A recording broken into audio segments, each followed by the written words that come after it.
Welcome to the EST Hangout. This is the EST Hangout, and today's guests are...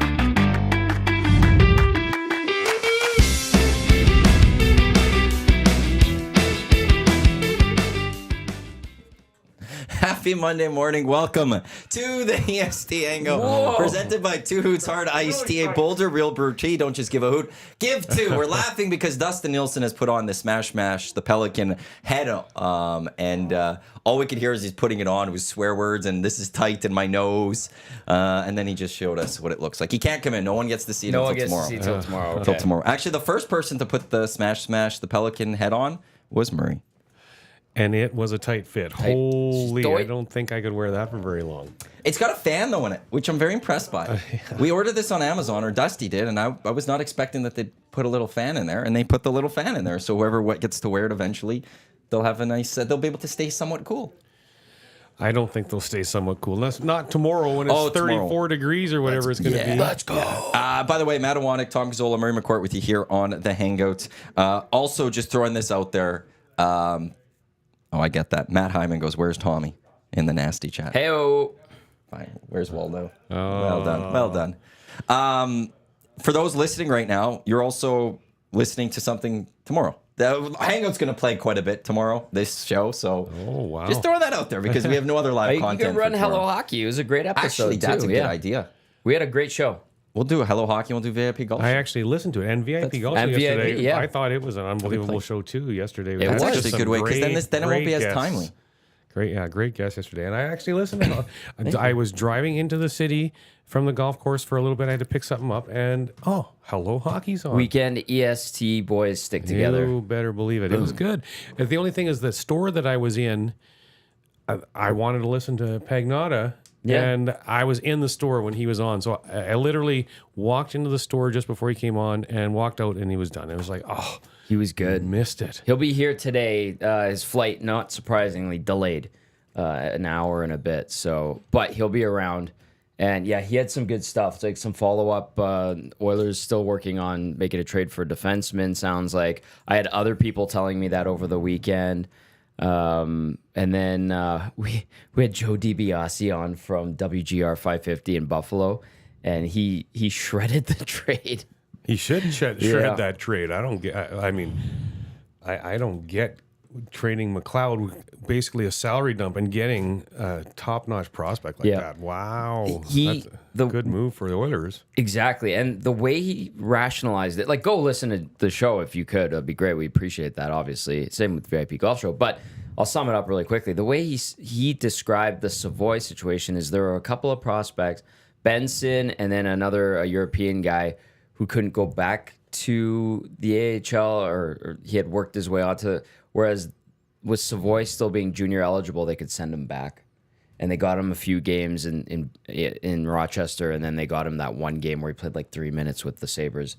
But he ended up, even though he was like a highly ranked prospect for them, there was a couple guys, Benson being one of them, that kind of passed by him or kind of took that spot. I can't remember his name. Nygaard, they drafted in the first round this year, who, again, they're saying is a similar type player, similar type size. So their side of it is they're saying they had too many prospects that are similar size, similar styles. Yes. And they wanted to, change that up a little bit. Well, good. Yeah, good for the Oilers, exactly. Yeah, exactly. So it was interesting, but at the same time, Joe, who's a great, he's a great radio personality, broadcaster, obviously, was just the way he cut it up and backed everything. He showed his work, as we like to say, was hilarious. And I've known Joe for like 5 or 6 years. And I was just laughing because I'm like, he is pissed off right now. He is venting. And I don't know if he's venting the same way he could back in Buffalo, but it was hilarious. So I appreciated it. That's good. There's that. Well, as a Blackhawks fan, the Blackhawks I thought they knocked out of the park in free agency just like the Oilers did, till the very last signing of the day that snuck in. And I'm just like, Blackhawks need right-handed D, and they signed left-handed D, TJ Brody, for 2 years for too much money, but the Blackhawks have all kinds of cap space. But you could have had Cody Ceci for similar money 1 year, right-handed D-man for a bag of pucks, And I think Cody Ceci is better and only 1 year on the deal over TJ Brody. So I'm like, Blackhawks, what are you doing? Go take Ceci off the Oilers' hands for a bag of pucks and not sign TJ Brody. I didn't get that one for the. I noticed that. How long did you say again? 2 years, and I want to say it's 3.75. It's so much cap space that's second. Right. It's The money is irrelevant, but TJ Brody at 2 years over Cody Ceci at 1 year. I don't like. If we would have got Ceci, I would have just been bouncing off the moon with everything. Yeah, Bogey, but what are you expecting for the Blackhawks this year? What's the realistic jump that you're expecting them to make? Is it, you know what? Is it playoffs? Like I don't think it's too soon for playoffs, right? Too soon for playoffs. And so what they're doing is they signed a boatload of veterans to get their top six better, to give Bedard some more legit NHL players and better NHL players to play with to help his development.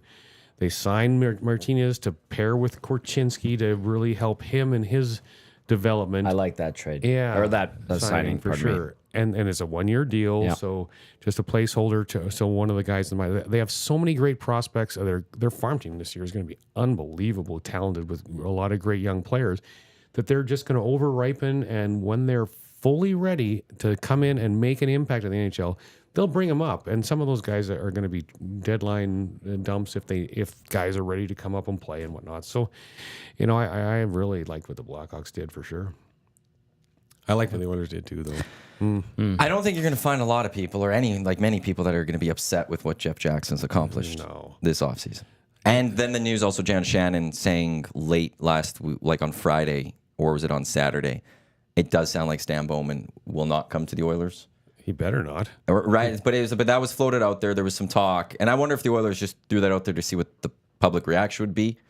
And it was an immediate, no, don't do that at all. And so they backed off. But that even is a win right there. He doesn't look like he's coming. So I don't know how anyone could look at the Oilers offseason at this very moment and be like, yeah, but. They're better. Right now, they're better. They're deeper. Yeah. You now have to, he's under contract for the year, so you're not worried necessarily about that, but you're going to sign Draisaitl at some point. You hope to get that done. And it's just, what is Holloway and Broberg coming at? What's their number? Mm-hmm. Yeah, but there are some work to do for sure. Yeah, and it's... As Tommy said, it does sound like there's lots in the fire to upgrade their D2. So how they're going to do that and fit everything in the salary cap, I think they got to figure that out. But I got to say, the Stan Bowman thing, take the controversy around the situation that he was involved in aside. I'm a diehard Blackhawks fan. Stan Bowman's a terrible GM. I wanted him gone for years, long before. So that's Dale Talon's Cup wins? That was Dale Talon's Cup wins. And just like if whoever comes in as the Oilers GM right now, I'm sorry, the team is already built. If they win the Cup this year, yeah, exactly. It's not your team. And that's what happened with Stan Bowman in Chicago. He won with the team that was handed to him. That's where I would be fine if they just promote from within. I think that's the right play. Let Jeff Jackson be like, this is what I want done. Go do it. And let that GM almost just deal with it in that way. Because I want Jeff Jackson's fingerprints still very much on this Oilers team. He's the president. It's going to be no matter what. And yeah, just if he just doesn't want to do all the work necessarily or the smaller stuff, yeah, just grab that. I don't want to call him a puppet, but to a degree a puppet. Just to do your work for you so you can deal with whatever else you need to do as a CEO, since you don't want to be the GM. But I think all other fans want him to still be basically the GM. I understand that. And you used a good term last week, caretaker. Yeah. Well, just someone to handle the day-to-day, right? And then there were some comments being like, well, who will be president of hockey operations? Well, you don't really need Jeff Jackson, one. Isn't it? He's CEO. He's got a weird title, a unique title in hockey. Yeah. I don't think we've ever seen a CEO of Not hockey. like this, yeah. We've seen the president of hockey operations, but he was given CEO last summer because Ken Holland was president. So I wonder if that was their way to get him in, is you can't give him president because it's already president. Yeah. So how do you elevate president? Well, here's CEO. Yeah. Yeah, so ultimately he's a president. But unless they had a president. Yes, but that'd be great. People think if there is an assumption that you need to fill the POHO position traditionally, I suppose you could, but you don't really need to because the CEO thing, right? Well, here's the thing. The way I look at the GM job is, in any business, the guy that's running the business needs to surround himself with good people, and especially with good people in the areas that they're not as strong.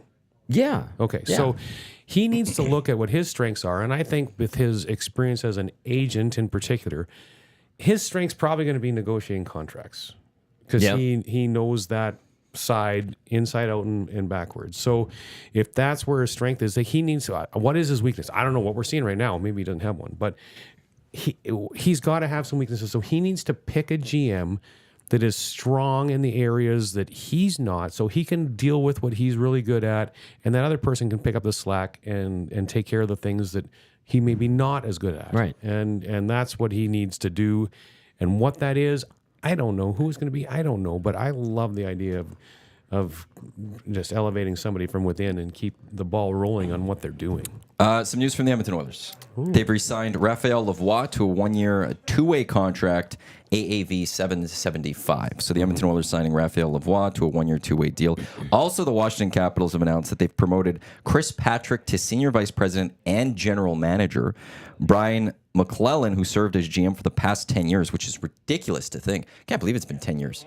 Since He took over for George yeah, McPhee. right. Like I can't believe it's been 10 years for that. He will remain as president of hockey operations, a position he's held since 2023.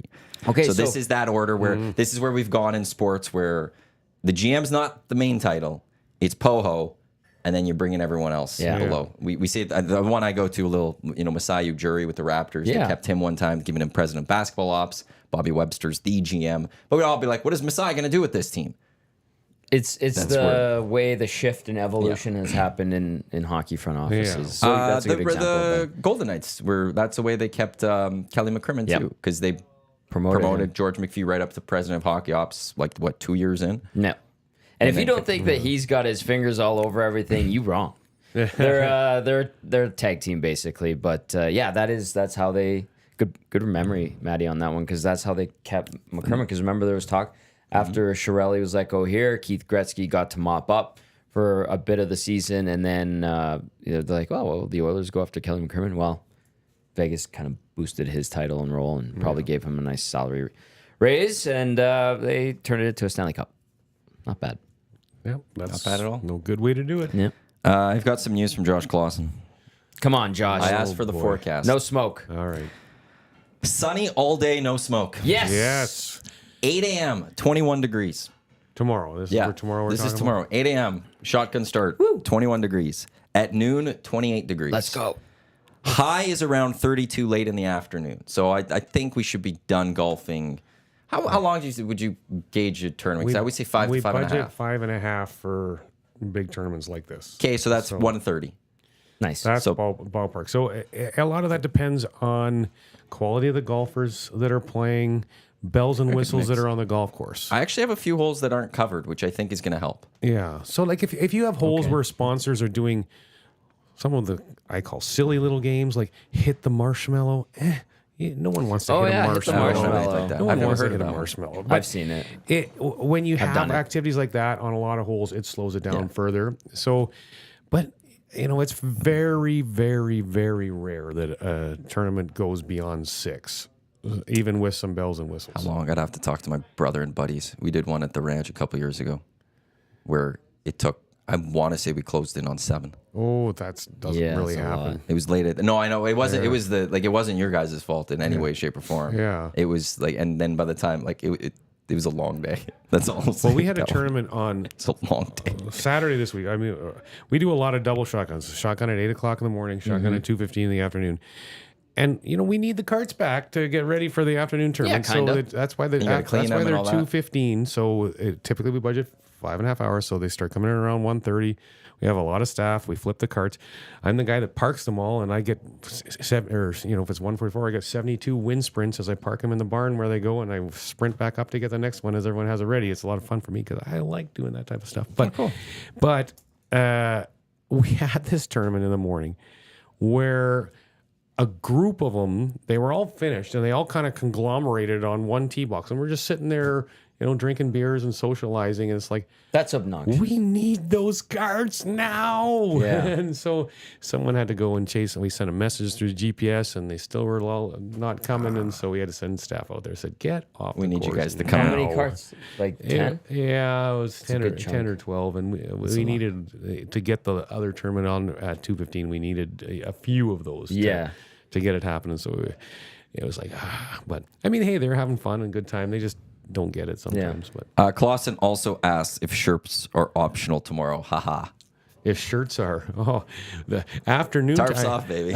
Afternoon tournament we had on Saturday. It was a memorial tournament for one of the players that got killed in that bus crash a few years back. Humboldt crash, and a few guys were taking their shirts off in that tournament, and they were told to get them back on. Yeah. Yeah. There is still etiquette, even when it's really hot. Just pick the right shirt. Like this shirt you're wearing is very light. I don't even feel like I'm wearing a shirt. It's nice and breezy. This one's thick. This Where's Waldo Nike golf one. I was like, I haven't worn it in a long time, so I wore it today. But I'm jealous because that one feels like it's pretty airy and light. It's really good, you bet. But you got shorts on. I got pants on today. Yeah, I feel good this way. Matthew, good job with the golf shirts. Those are fantastic. I'm looking forward to wearing that tomorrow, the EST ones. Yeah, Travis Matthews, a good quality brand, good brand. Well done, sir. And Chelsea, too, did a good job. Chelsea did an amazing job with all that. Yeah, she matched up the stitching. So it's good. Little details.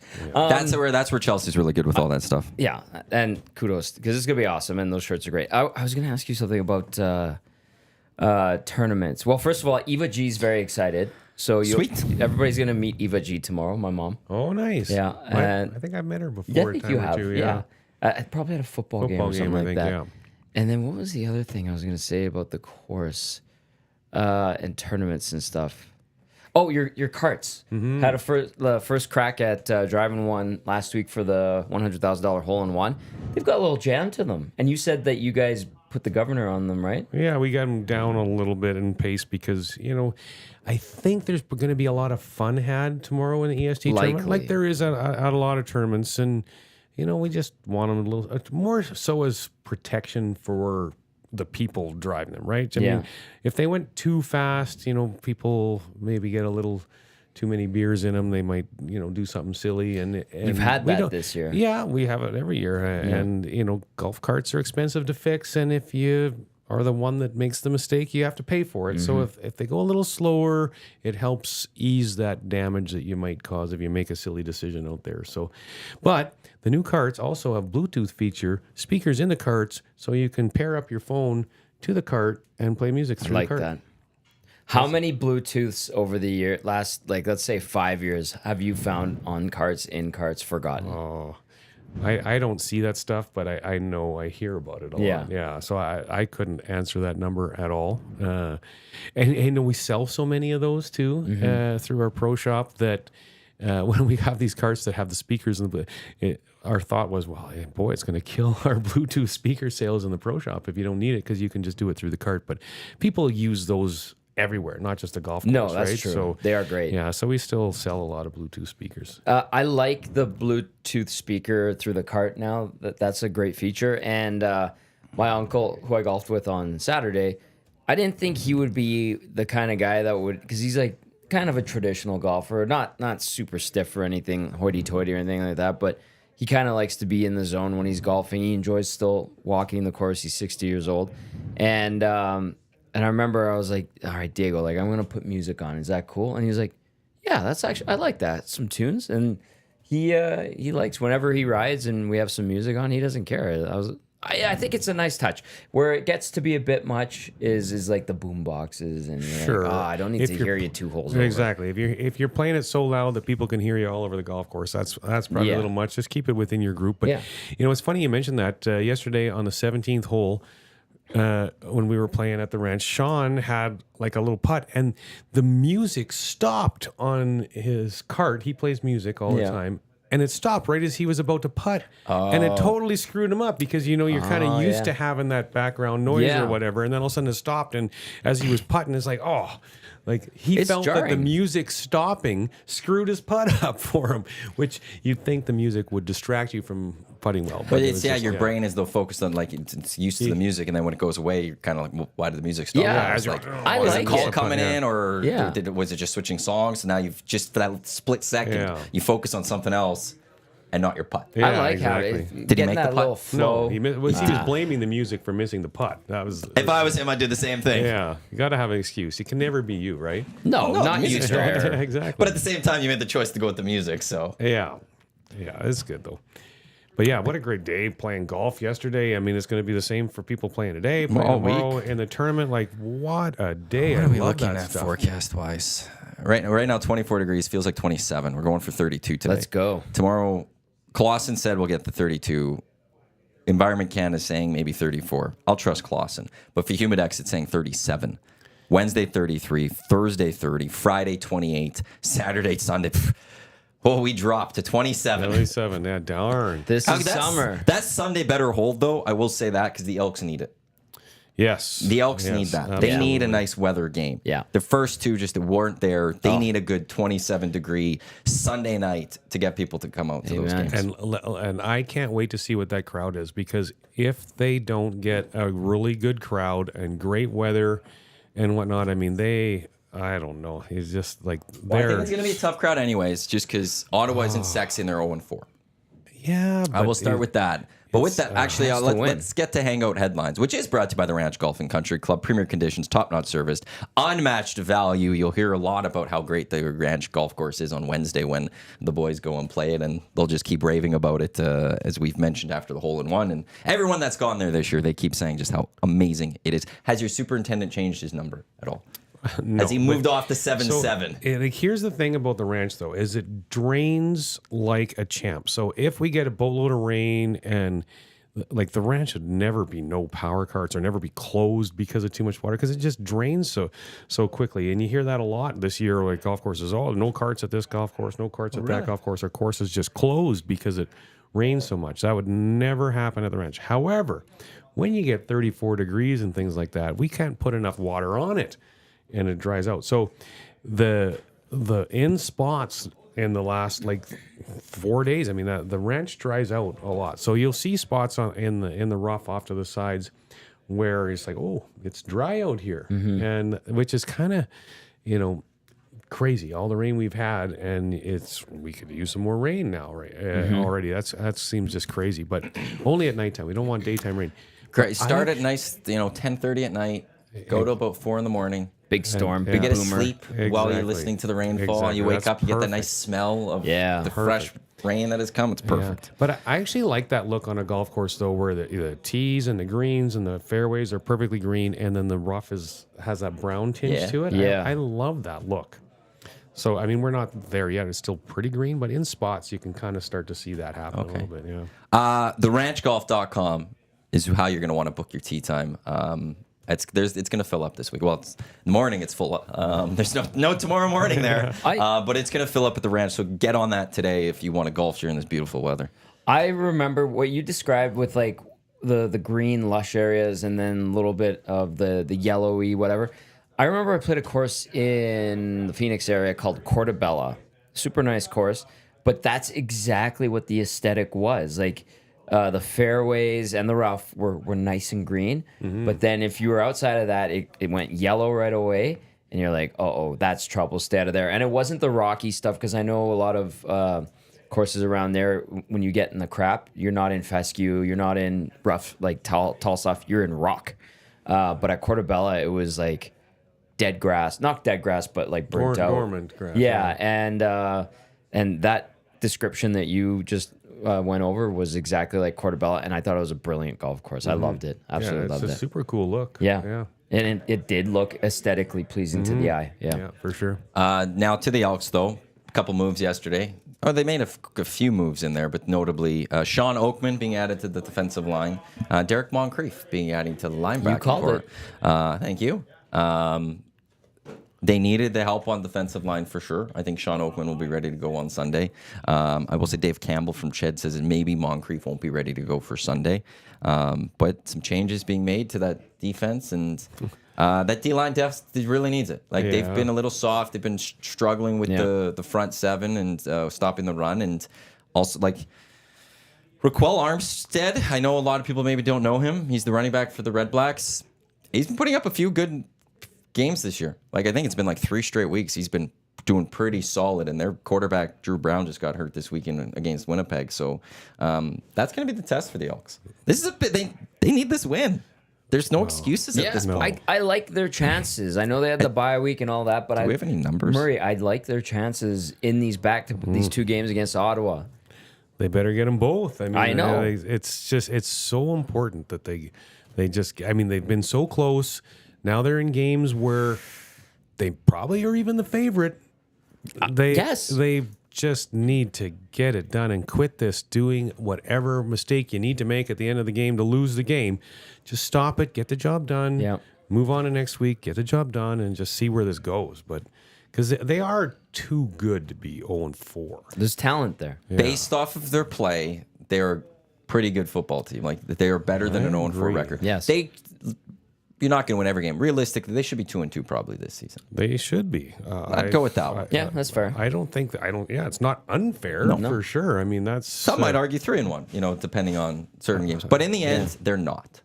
Yep, they're 0-4. And that's why this week matters big for me. Oh. Because you could talk about the combined record of the teams before. Although now I don't know who Toronto is.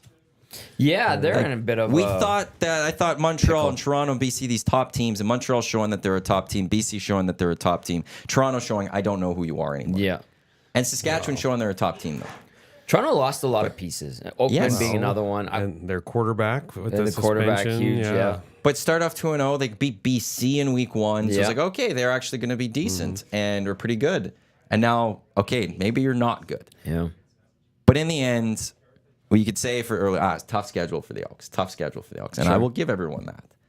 But now if you lose to Ottawa, it's what excuses are there anymore? Then you're a bad team. Yeah. You're just finding, you just keep losing. You could be as close as you want, but you're still a bad team because you're not winning these football games. Yeah. And that's why there's a lot of pressure on this game on Sunday, because if you can't go beat Ottawa, now we're saying 5 teams you can't go beat. Yeah. So who are you? You could maybe go beat Hamilton, but who's Hamilton? Yeah. So then you're 0-5, and then you are who you are. Yes. Yeah. But if you go and win this game and you're 1-4, it's like the path to 500 is there. Yeah. You go beat Ottawa the week after, you go beat Hamilton the week after that, you get Saskatchewan, almost beat them in then week 1. Yeah. That would Path be the to 500 litmus is test, there, right? Yes, but it's okay. So and that's which path do you want to go, Elks? Do you want to go to be this is actually who you are, your record, or do you want to prove that no, this record isn't who you are and you're better than that? And it starts on Sunday. Now the offense has moved the ball, Yep.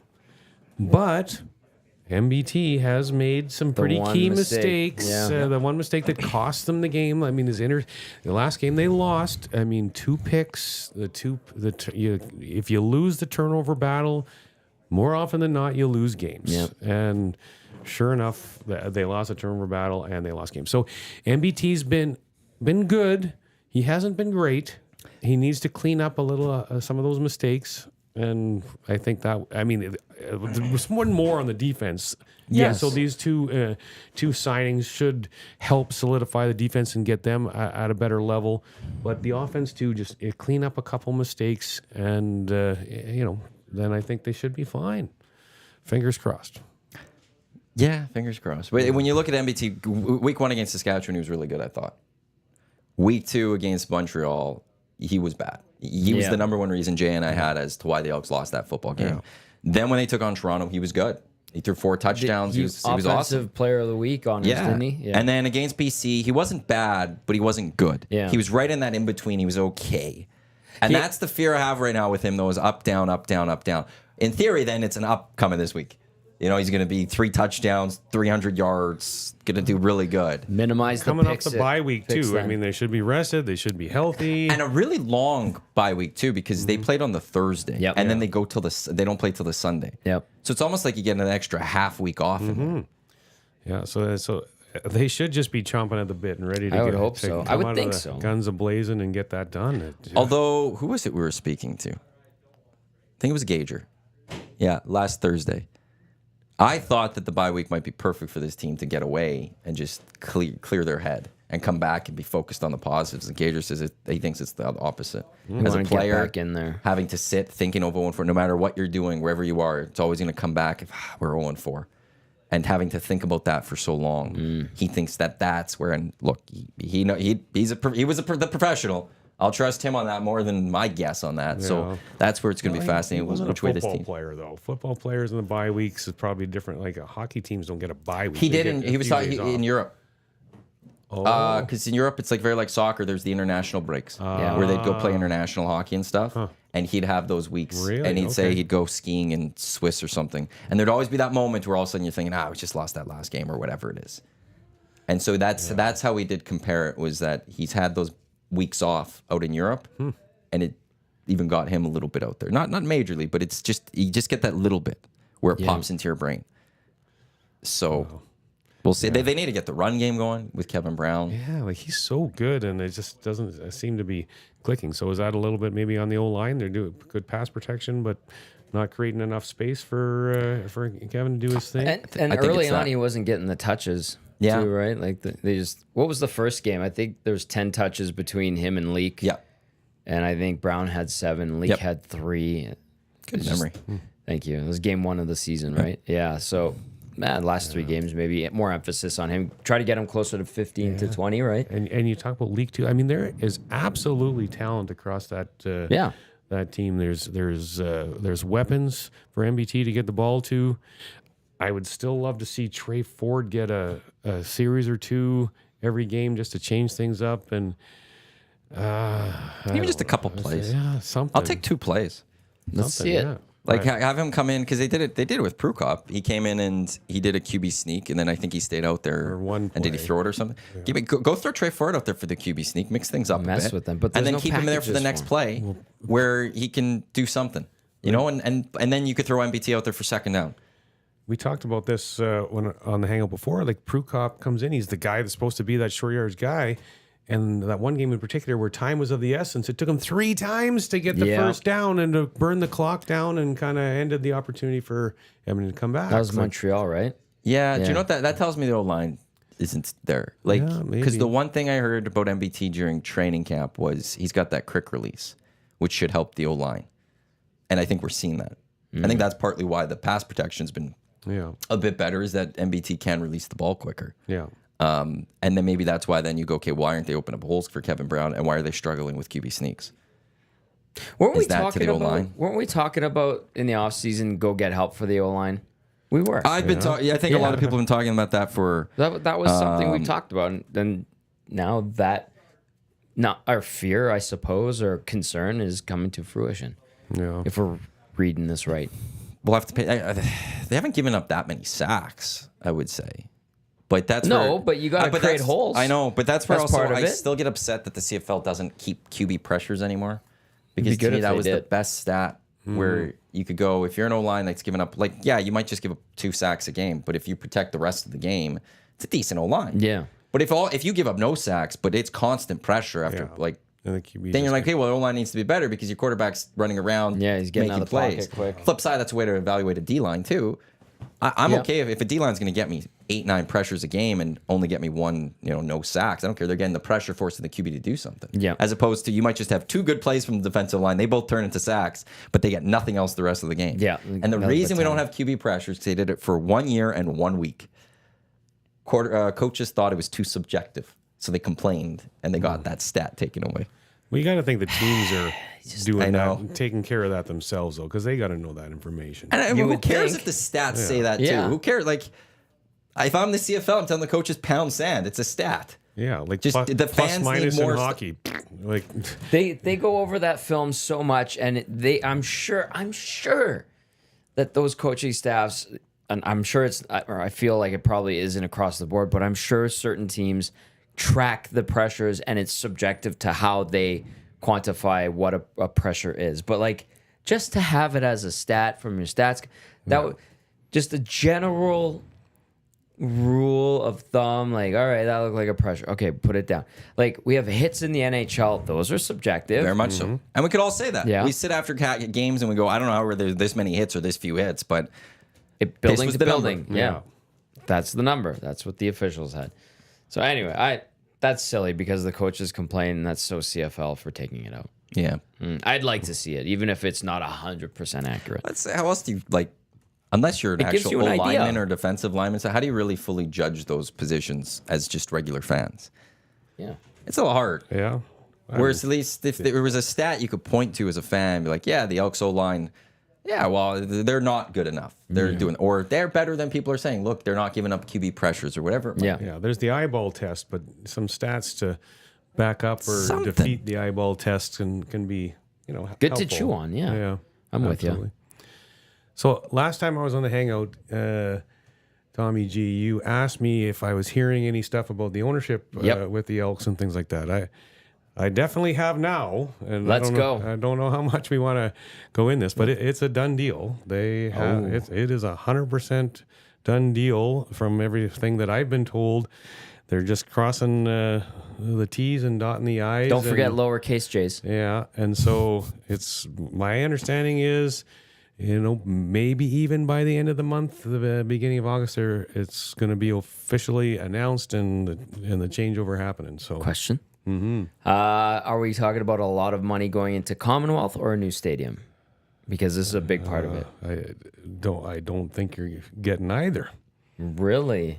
Yeah, my understanding is the dollars going in to the deal in terms of buying isn't much at all. Mm-hmm. And what it is you've got to be prepared to lose this much money a year for probably a long time with no guarantee you're ever going to get it back. But, see what you can do to turn it around and whatnot. So interesting. That's kind of the information I'm hearing. But it came down to two groups. One, a conglomerate of some local Edmonton business guys. One, an individual. And it's the individual that... I've heard the same thing. Yeah. We'll compare notes afterwards. But yeah, it should be announced within a few weeks officially, and the changeover happened. Now, I've had some communication with some staff with the team, and the one guy really high up in the organization, and I said, this is who's the new boss, hey? And his jaw dropped, and he said, did they announce that? And so I think he was fearful, are you kidding me? They announced that and and I didn't know they were announcing it, but but I just know.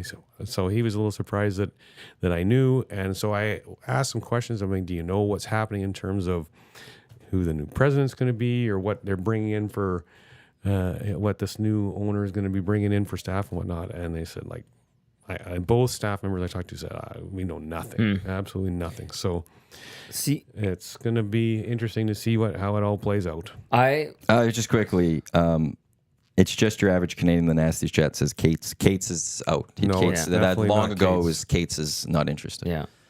I heard there was a component to this that included money for the stadium. That's the other thing I was told over the weekend.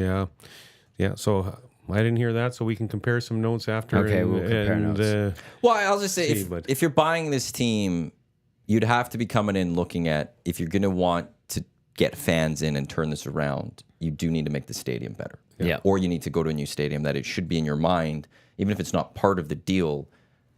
You're going to have to commit money one way or another into either putting some money into Commonwealth or building a new stadium, because that experience is going to be a key part to what, I could relate this to the Riverhawks. Riverhawks put in, I think, $1 million to renovate Remax Field and make it better. Now, smaller dollars, smaller venue, obviously. Yeah. Commonwealth, it's not going to be $1 million that it needs. Yeah. But that you go to that ballpark now, new scoreboard, a lot nicer. Who owns that stadium? Is that a city-owned stadium? That's city-owned. Okay. But the city didn't pay for those renos. Right. That was the Dr. Randy Gregg group, right? With the part of the lease, they put all that money in. They repainted all the seats. They put financed all. New scoreboard. All of that came from them. It's in good shape. They've given it some good TLC. That's for sure. Yeah. The single owner is always interesting. I love it because clearly, if you're just a single owner, you're not buying the Elks for money. You're not buying this. You're not buying this for prestige, like you'd buy an NFL team or something like that. Yeah. You're buying it because you care about this team. Yeah. Straight up. And the city. Yeah. But that's why you're buying this, because this is a team. So good check. Yeah. But you never know what the single owners. I start with, it's going to be great, but you never know because if they're poor, there's no way out of this. It's their team. There's nothing else that can happen. Whereas a group, one, it could be bad because you have to get everyone to almost agree or majority to agree, but also there's a little more checks and balances. And so that's going to be, in the end, going from a board to just a singular owner, it's going to be fascinating to watch. But in the end, I will say, you're clearly a fan of this franchise. You've clearly been a fan for a long time. The league, and the league, because there's no other reason to buy a Canadian Football League team necessarily right now. Just Wow. for the sake of it. Like, But that's why a lot of these owners who are billionaires buy teams and own professional sports franchises. It's like it's a fun thing to brag about. A toy. Yeah. It's a toy. Yeah, great example. And I'll say this about single owners or like one owner for teams in the CFL. The template I think's been reset with Omar Doman in BC, Palado in Montreal, and I think to go further back, Bob Young in he was Hamilton. big in Hamilton. Yep. Yeah, and he calls himself the caretaker, and they got the stadium there. Now it's not a beautiful, it's a nice enough 25,000 seat stadium, but what Doman's doing in BC, kind of getting some interest back in the Lions is great. Some buzz, getting people in the building. I know the concerts are part of that, but that's cool. You're getting people talking about your team. And then Palado in Montreal, like they're talking about potentially what do they do with Molson Stadium? Do they look at a new stadium? Do they work with the MLS team? I can't remember their name anymore because they changed it a couple CF times. Montreal. Yeah, CF Montreal, because it was the Impact, right? Yeah, and the fans were not happy when they switched names. Well, their one logo was a snowflake for like a season. It was terrible. Anyway, but there is a good template there of the right guys or women, obviously men and women, buying the team because they do have a vested interest in it. They do love it. They have the means to provide, and they want to see it succeed. They're willing to take and eat losses. So I think the CFL has kind of gotten it right with a few of its owners lately, and we'll see what happens with the Stampeders because it sounds like the Flames want to get rid of them. But yeah, this it could be good if it's more Doman, caretaker Bob, or Palado-esque. Although the one thing that I will go to for when Bob Young it got there, not right now, but the other two, is they're winning. Fair. Would things be great in BC and Montreal if the team was still not winning, right? point. They were Like 0-4. that's what matters more than anything else with the Canadian Football League is you got to go win. You got to go win a football game. You can do whatever you want, but you got to go win. Although, so Adam Mills in the Nasty Chat is the stadium. The reason fans aren't going is it that the team can't win. Dusty adds it's because they've sucked for 5 years. No, that's the main reason, but there's other reasons too. Yeah. Like the stadium isn't. It needs TLC. It needs some love. Yeah, it does. And again, you know, I hate the comparison fully because, look, the Riverhawks are doing amazing things, but their sellout's 9,000. Yeah. The Elks, if they're doing okay, it's 20,000. It's very different. It's a much bigger stadium they're dealing with. It should be 30. But you go to Riverhawks, you go to Remax, it's nicer, right? Like they've done the renovations to make it better than what it once was when you go to those. Commonwealth, like it's one of those, if the team's losing, you want to be at least, you need the other stuff to make people feel like I've enjoyed, at least I had a great time Well, the here. food and beverage options in the stadium 100%. are just not up to the standard that they need to be. And some people go to those games and they find a way to have that fun, and there's ways to do it, and they do I'm it. one of those, Absolutely. But for others, they usually need, call him. they need those extra things. They need those extra little whatever to have that fun. And that includes making sure the stadium experience is a little bit better, that it looks and feels. yeah. Now, to the city's credit, they've added the seats are nice now. They're wider. They've done a few things. I know they fixed up the Legends Club and Jackie Parker room a little bit, and that's progress. But yeah, there's a few other things it needs. Yeah. So, like, the biggest concern I really see, though, is how financially stable and viable is the league as a whole. Like, when you're I think seeing, it's better than ever. well, when you're seeing, it's always been known as a gate-driven league, and when you're seeing 10,000 fans in when Toronto was playing Edmonton a couple of weeks back, and you see what's going on here in Edmonton with fans, like, I don't even think there is 10,000 at the last game. Yeah, it was rough. It was 13 in the Montreal game. And Or a Saskatchewan game, I mean. You 13. can't survive off of that, and so the league and some of these games are like Thursday nights. Is it showing that Thursday nights is just a bad spot for the league to be having games? Like they need to, they got to quit letting TSN guide it as much as they are, and figuring out what's best to get butts in the seats in each individual city. I think there's that. The other piece to it, and you guys can jump in and either to disagree with me or not disagree with me, but the NFL is working towards making one of those spring leagues a feeder league, where they're going to be putting players from their rosters into that league to help them develop and things like that. And the NFL is either going to own it or they're going to be supporting it, and as almost like a minor league AHL type model. It's happening, and man, that's going to hurt the CFL and the ability to get some talent and things like that. So when I look at some of the decisions that the league is making and some of the crowd situations, when I see the NFL is going to work together with a league down there, I'm just like, oh, this doesn't bode well for the CFL. And this 3 downs and the Canadian game, I think, is all that this good stuff that feels good and we want it to survive and everything like that. I just see a lot of roadblocks there right now. I'm with you on that. Here's a thing that made me think of, like, the CFL, the Canadian game, we love it. Then why don't we show up? You know what I mean? Question. Then if you love it, then show up. Go. But I know people around here, and I was talking to my uncle. He's one of those guys that when Ian Murray said, we have too many old white guys, my uncle's like, I'm out. See ya. Yeah. Well, you screw me, screw you too. And that was a lifelong fan. But if we truly love the Canadian game and we want all these cities and teams to exist, go. Well, and there's different reasons for all that. So I'll believe the feeder system with the NFL when a spring league fully survives. I'm not sold. The UFL attendance wasn't great. You take St. Louis out of that league, and attendance is between 9,000 and 12,000.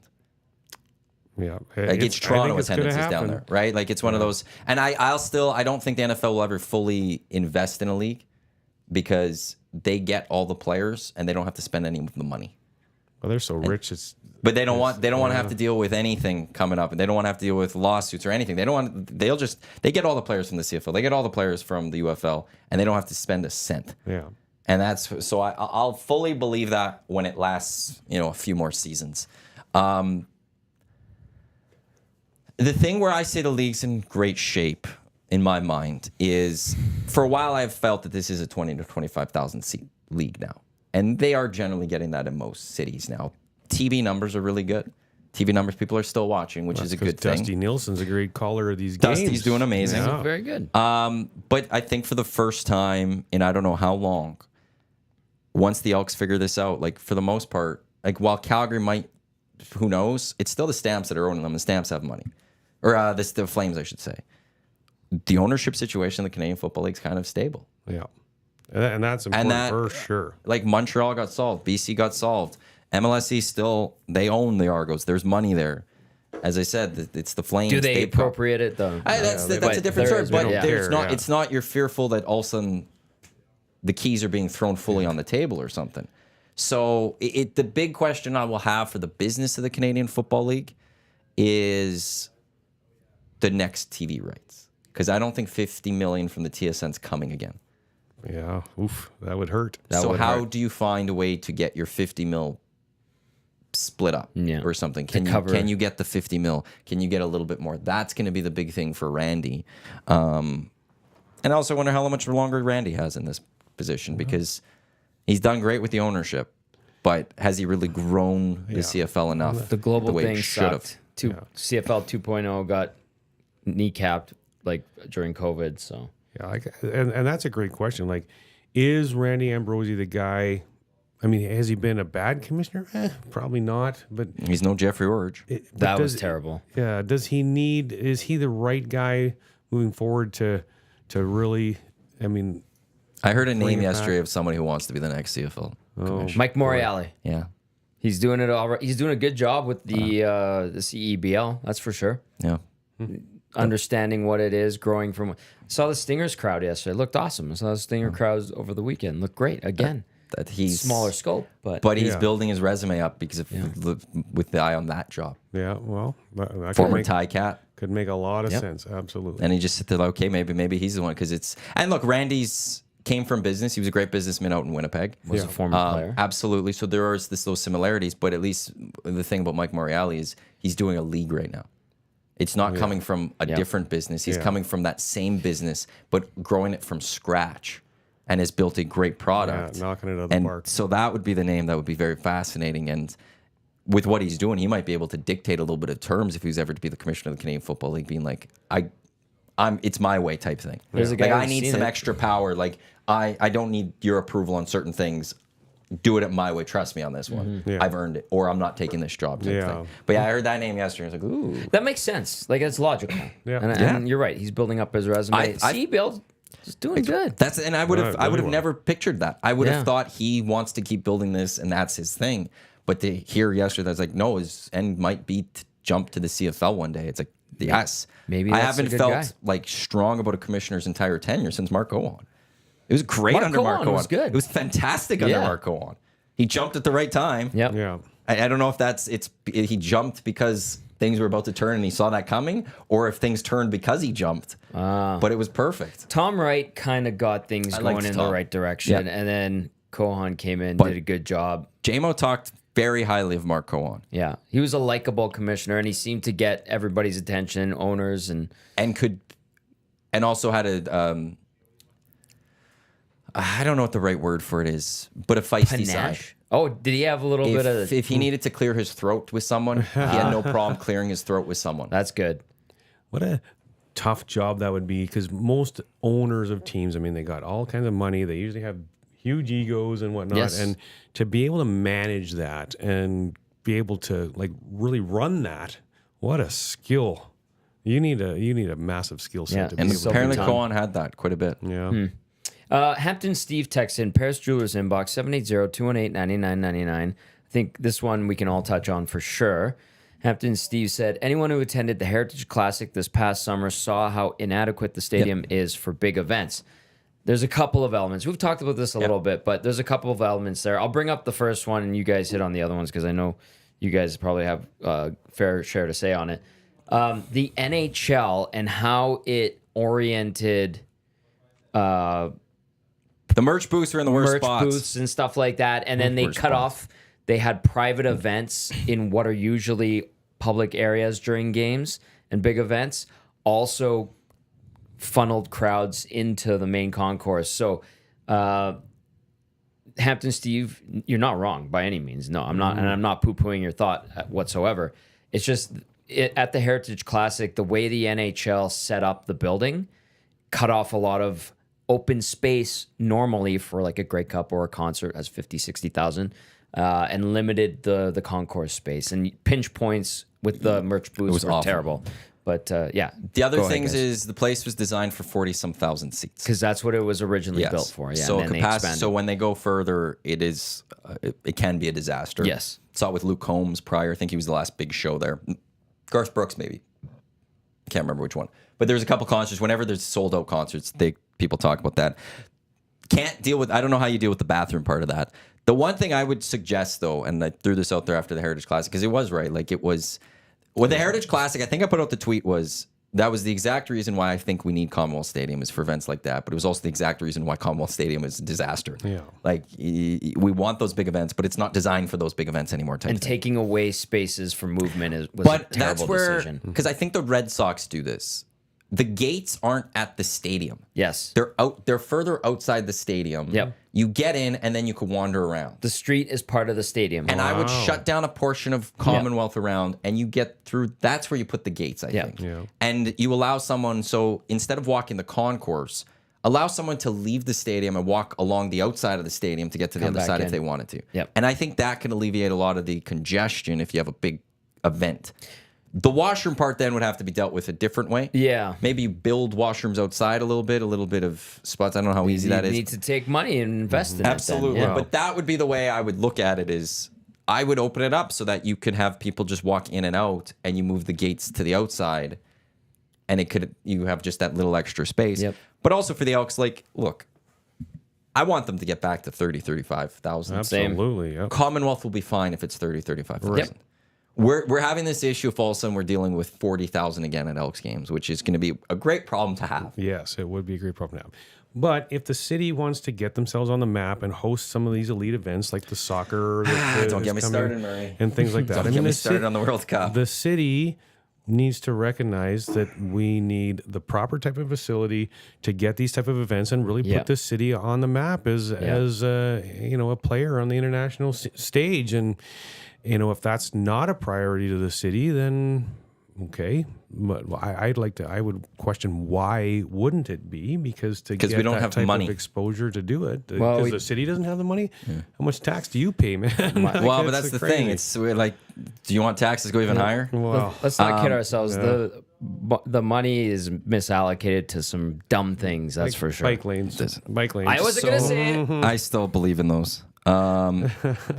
I see people use them all the time. So this comes from a few days ago. This is just quickly a side note on FIFA for me to get upset about. The Oilers Stanley Cup playoff run netted $280 million for the city of Edmonton, says OE June Explore Edmonton. Now, when these come out, there's always a little like, okay, like there's been studies that go, these things get a little bit inflated. But still, it was about $280 million. And they say a large part of that did come from, where's this? Due to money spent on tickets, but visitors staying at hotels and eating at restaurants and shopping in the city. Yeah. This is where I get frustrated that the provincial government fought with FIFA and demanded stuff from FIFA, and we didn't get World Cup games here in Edmonton. Because I'll tell you we would have got close to those numbers. Because we're not talking about a couple of, some people trying to get tickets into Rogers Place. We're talking about filling Colmo Stadium and countries coming here. Yes. And anyone that watches, what's going on over in Euros, thousands upon thousands of people from those countries will come. And it forces upgraded infrastructure and all that stuff. That's where things would have been a lot easier if Canada was named as a World Cup city for 2026, especially when it comes to Commonwealth. But we're not. And so we'll see what happens. So Murray saying a little bit earlier, it seems like it's a done deal. Just crossing the T's, dotting the I's, and the lowercase J's, as Tommy would say. And a single owner eventually taking over the Edmonton Elks, which, you're a businessman. What should he do? Or she do if they take over? What's the first thing they do? Well, or what would you do? Is it evaluate firstly, or is it a big decision? The first step has got to be, you got to build your team. And I'm not talking the on-field team, I'm talking the off-field team. Like, you have to surround yourself with a lot of great people, and there is a lot of great people in that organization today. And I got a feel for them, because with all the turmoil that's gone on off the field within the organization, on the field with the lack of success, and even now, like, them not knowing and understanding what their future is going to look like, they're like, man, like, I know one VP just left the organization, had been there for a number of years, and I get it, because that stability that is just not really there. Yeah. The fun going into work probably isn't really there, and so they need to put in a great team that's going to have some great ideas and some great thoughts to really ramp up the in-game experience. The on-field performance. How are you going to do that? Is he going to stick with Chris Jones? I don't see it, but you got to. Where are you going to go in that direction to get in? The management on the football side and the coaching on the football side to take the team back to where it needs to be. Like, man, there's a lot of big decisions that need to go on there. But that's the answer to your question from me is you got to build the proper infrastructure of your management team, both for on and off the field. That's your first step. I like the point you made about like reinvigorating the staff. Yeah, because those the losing hurts them too. Absolutely, yes. They may not be playing, but it impacts them too in their business, and that's the morale would have to go down a bit when the team's still not winning. And we know a bunch of the staff there, more than just Hernan. So don't just say Hernan and Dahmer, but like I have buddies that have worked there for a while, and you could just see it in their eyes, and they're like, "Oh man, it's a struggle. We don't have a robust staff anymore. The kitty's dried up. People don't think of us in a positive way, and they wear it. Yes, they wear it. It's you not see easy. it, Murray. You know a lot of people in that organization. So that's what's got to get fixed, and that's the starting point. Bronco Nick, yes. Jewelers Inbox 780-218-9999. Whoever buys the Elks needs to buy the old racetrack too. They could renovate to a covered facility, accommodate up to 40, which I know is Tommy's magic number. That's the number you like. I like that number. Then they can get larger concerts in the winter. Down the road, they could buy an MLS expansion franchise from Bronco Nick. MLS franchises, they go for over $500 million right now. So yeah, I don't think just they're throw that looking out at there. Edmonton as an option either. Also, they're at a really high number, I think, because they're going to San Diego. They're not even in Phoenix. Yeah, I think they're over 30, or they 28, closing in on 30. Yeah, they're almost like it's almost a ridiculous number in soccer. Edmonton need to start adding relegation and promotion if they want to keep going, and I don't see that coming. There's no MLS coming here. AAA baseball is not coming back. I know I was talking to Sean Amato from City News, and he had someone tell him that there was contact made by some pro leagues to get pro baseball back at Remax Field, and the Riverhawks said thanks, but we're good for now, which is great because they have a great thing right now. But AAA is not coming back here. Like, so get that out of your mind too, because people keep bringing that up. On that, he said, Sean, pro baseball. It's like, and I think independently. people immediately went with AAA. Yeah, that's but why there I'm is a saying big that. difference between that's affiliated ball. Yes. And he didn't say affiliated ball was pro ball. Yes. So there are like the Capitals were pro baseball. Independent league. It was the independent. Yeah. That's what it. Gold Eyes, Winnipeg independent league. That's independent. It's pro ball. It's paid. This is collegiate. So there's a big difference. That doesn't necessarily mean affiliated ball. And Correct. the thing is, affiliated ball in baseball has been going under a contraction. Yes. They're getting smaller. So I don't see why certain teams would. The only league that would make sense to me would be whatever single A league Vancouver is in. Because in theory, you could do a Vancouver-Edmonton little swap, if Sure. you will. Because Sure. you need a second team. Edmonton is too far north. Yeah. You need a second team for that. Or 3, 4. Yes. I mean, But I know Calgary has absolutely no ballpark. Jack that Michaels. that ballpark's not good. It's Oh, it's awful. trash. It's It worse is than awful. McMahon. Yeah. Oh wow. And they need to figure out McMahon, not a ballpark Oh, right yeah. now. Well, that ballpark where the Cannons used to play. It's that bad. Calgary is keeps I screwing can't us. believe that they even had a AAA team there in the 90s or whatever it was, because it was awful. Wow. Jack's kid was playing ball there yesterday, and he sent a picture, and I was like, that place is a dump. He goes, yep. Oh, they still play there. Yeah. It's an absolute trash. Yeah. That's crazy. Like Calgary, like you look at Commonwealth. I mean, Commonwealth's a gem compared to McMahon Stadium. Yeah. Well, it Actually, is. That reminds me of a story I didn't get to in the last few weeks that also came out. What? Sorry, that just hit me. So obviously there's anger about the provincial money going to the Calgary arena. There was a story that I think was kind of underreported, that there were talks between the Oilers and the city with the province of getting some extra money for the ice district development, but also money to Commonwealth. Well, that would be. That's what was Interesting. involved in there, that the city was involved. And I can't remember. I was told about this meeting as well. Well, it was reported. It was in the Yeah. news. Oh, sorry. There was that's where you may have heard it. But Someone mentioned somebody. I read it in I can't remember which outlet. I don't know if it was the Journal. I don't know if it was CTV. I don't know if it was Global. There was an outlet that I saw it and I went, oh, okay. Props to Daniel Smith and UCP for actually looking at Edmonton, maybe, which Well, they they have. generally don't. Yeah. They But pumped it's- $1 billion publicly funded arena. I know, absolutely. Calgary, But that's so where it was can't- like immediately like, well, what about Edmonton? Now, the You flip have to look side, at I will Edmonton. be like, I'd rather have a new hospital in Edmonton, not going to lie. Yes. But, I know that there's money that it's not, budgets aren't done that way. Budgets are designed. You'd actually need doctors to work in that hospital. There's that too. Yeah. But it's, so I understand budgets, they're a lot more complex than it's just not like you could take money from here to go to Yeah, anywhere and all that. But there was talk quickly of the city, the Oilers getting money for that ice district and Commonwealth. Yeah. I completely forgot to bring that one up. So that kind of just hit me. And if you're going, Ice District is done. The next phase is north of the arena, Yes. and the empty lots, phase 2. More And residential yeah. and all of that. some more commercial. And then I know there was also talks of a new arena right beside Rogers Place, 9,000 seat, that the Oil Kings could have moved to. Wow. Yeah. That doesn't make any sense to me. You need to fill the dates of Rogers. Yeah. Well, this was prior to COVID.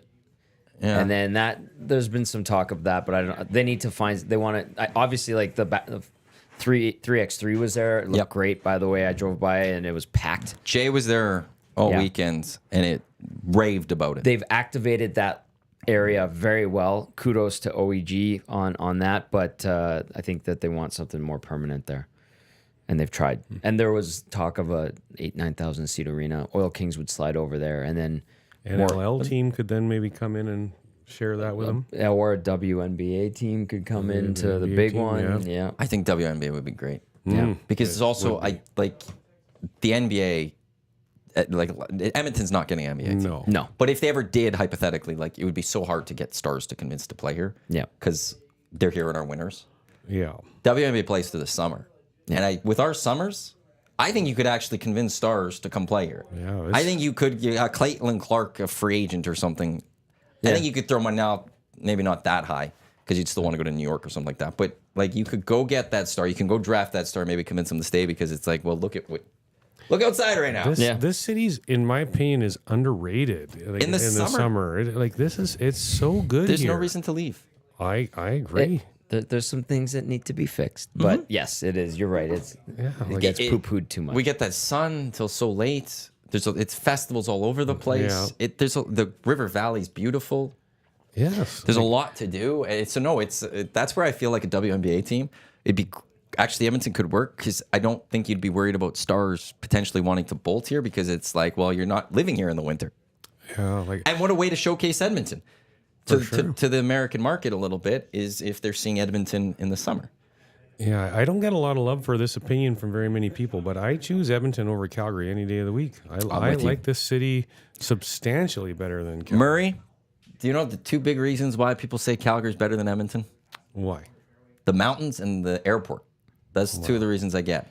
So 2 reasons to leave Calgary. You're leaving. Yeah, exactly. You know, Yeah. I had An interesting point. it's a lot harder to drive around Calgary. It's a lot harder to move around. Streets suck You there. live northwest. You're never going southeast.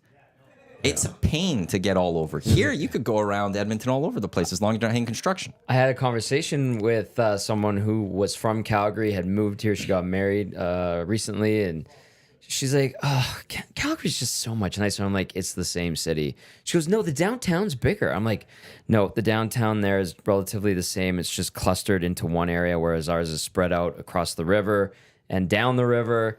And she goes, "Yeah, but the danger and the crime and homelessness." I'm like, "No, in Calgary, you guys have that too. Don't worry." And she goes, and I don't understand the road system. I'm like, "What do you mean?" She goes, "Well, in Calgary, there's northwest, southwest, southeast, north." And I'm like, "Yeah, we have that too, but it's called a grid, and it works very simple." It's 0 Street is on the far east, and it goes west. It's so easy. It was 0 Aves at the Yeah. bottom, goes north, and then there's a few spots where we have northeast. Yeah. And all of that you have to There's deal with. But around the quarry, I think is that. There's 4 3rd Streets and 3rd Aves in Calgary. Yeah. How is that easier than Edmonton? Every argument that was made, I was just like, "That's just." I'll take That's it. not gonna I wish work. Edmonton was closer to the mountains. That would be my biggest complaint. Sure. But that's it. I will take Edmonton over Calgary any day. I Straight actually up. said to her, "I'm like, I think there's better culture in Edmonton Edmonton's got a better music scene. and arts," and she's like, And "Yeah, arts you're scene? right, actually." And I'm like, "Yes." I'll take those Nicer any people. day. Yeah, Their river's nicer. Their rivers I are will give them nicer. that. But our river's actually really nice too if you go on it. You Yeah. just have to find a way to get on it. So no, I'm with you, Beautiful. Murray. Yeah. But I also understand leave in the winter. If you could leave from December, January, do it Yeah, because it could be tough. Absolutely. Yeah. But May through September, our falls are amazing. They're It just lasts too 2 short. weeks, but yeah, Yeah, it's the shortest fall ever. it's a great yeah. 2 weeks, isn't it? It's wonderful. The color of the leaves and stuff Yeah. is just so pretty. This is the EST Hangout presented by Two Hoots Hard Iced Tea. Iwanyk, Murray McCourt, Tom Gazzola with you here on EdmontonSportsTalk.com. Tune in iHeartRadio as well as those watching on YouTube. This text quickly will try to summarize it quickly. Not to open up old wounds, but why did the World Cup not come to Edmonton? There's 2 main reasons. One is the province at the time and Jason Kenney, they made a list of demands to FIFA, and you don't demand stuff from FIFA. And I understand the opposite side to that of FIFA is a joke, and then they will rake you over the coals a little bit. But they made demands, but also you make demands because you know then You're they're not- torpedoing your bid, yeah. The other side is also the head of CONCACAF, which is the North American region. He used to be the head of Canada Soccer. I'm very angry with him. He's from Vancouver, and Vancouver wasn't involved, and he went late, and he convinced Vancouver to get back in and snaked the Edmonton games and gave them to Vancouver because it was Edmonton and Toronto. That was it. Correct. And Canada was supposed to have 3 host cities, Correct. and there was only 2 going for it. And he snaked Vancouver in there, and also somehow took Edmonton out of it. When it should have, even if you got Vancouver back in, Edmonton should have still been in there because there were supposed to be 3 Canadian host cities. Yes. So there's those 2 reasons. So Victor Montaglio, or whatever the heck his name is, Not my favorite paisan. a corrupted FIFA guy as well. Yeah.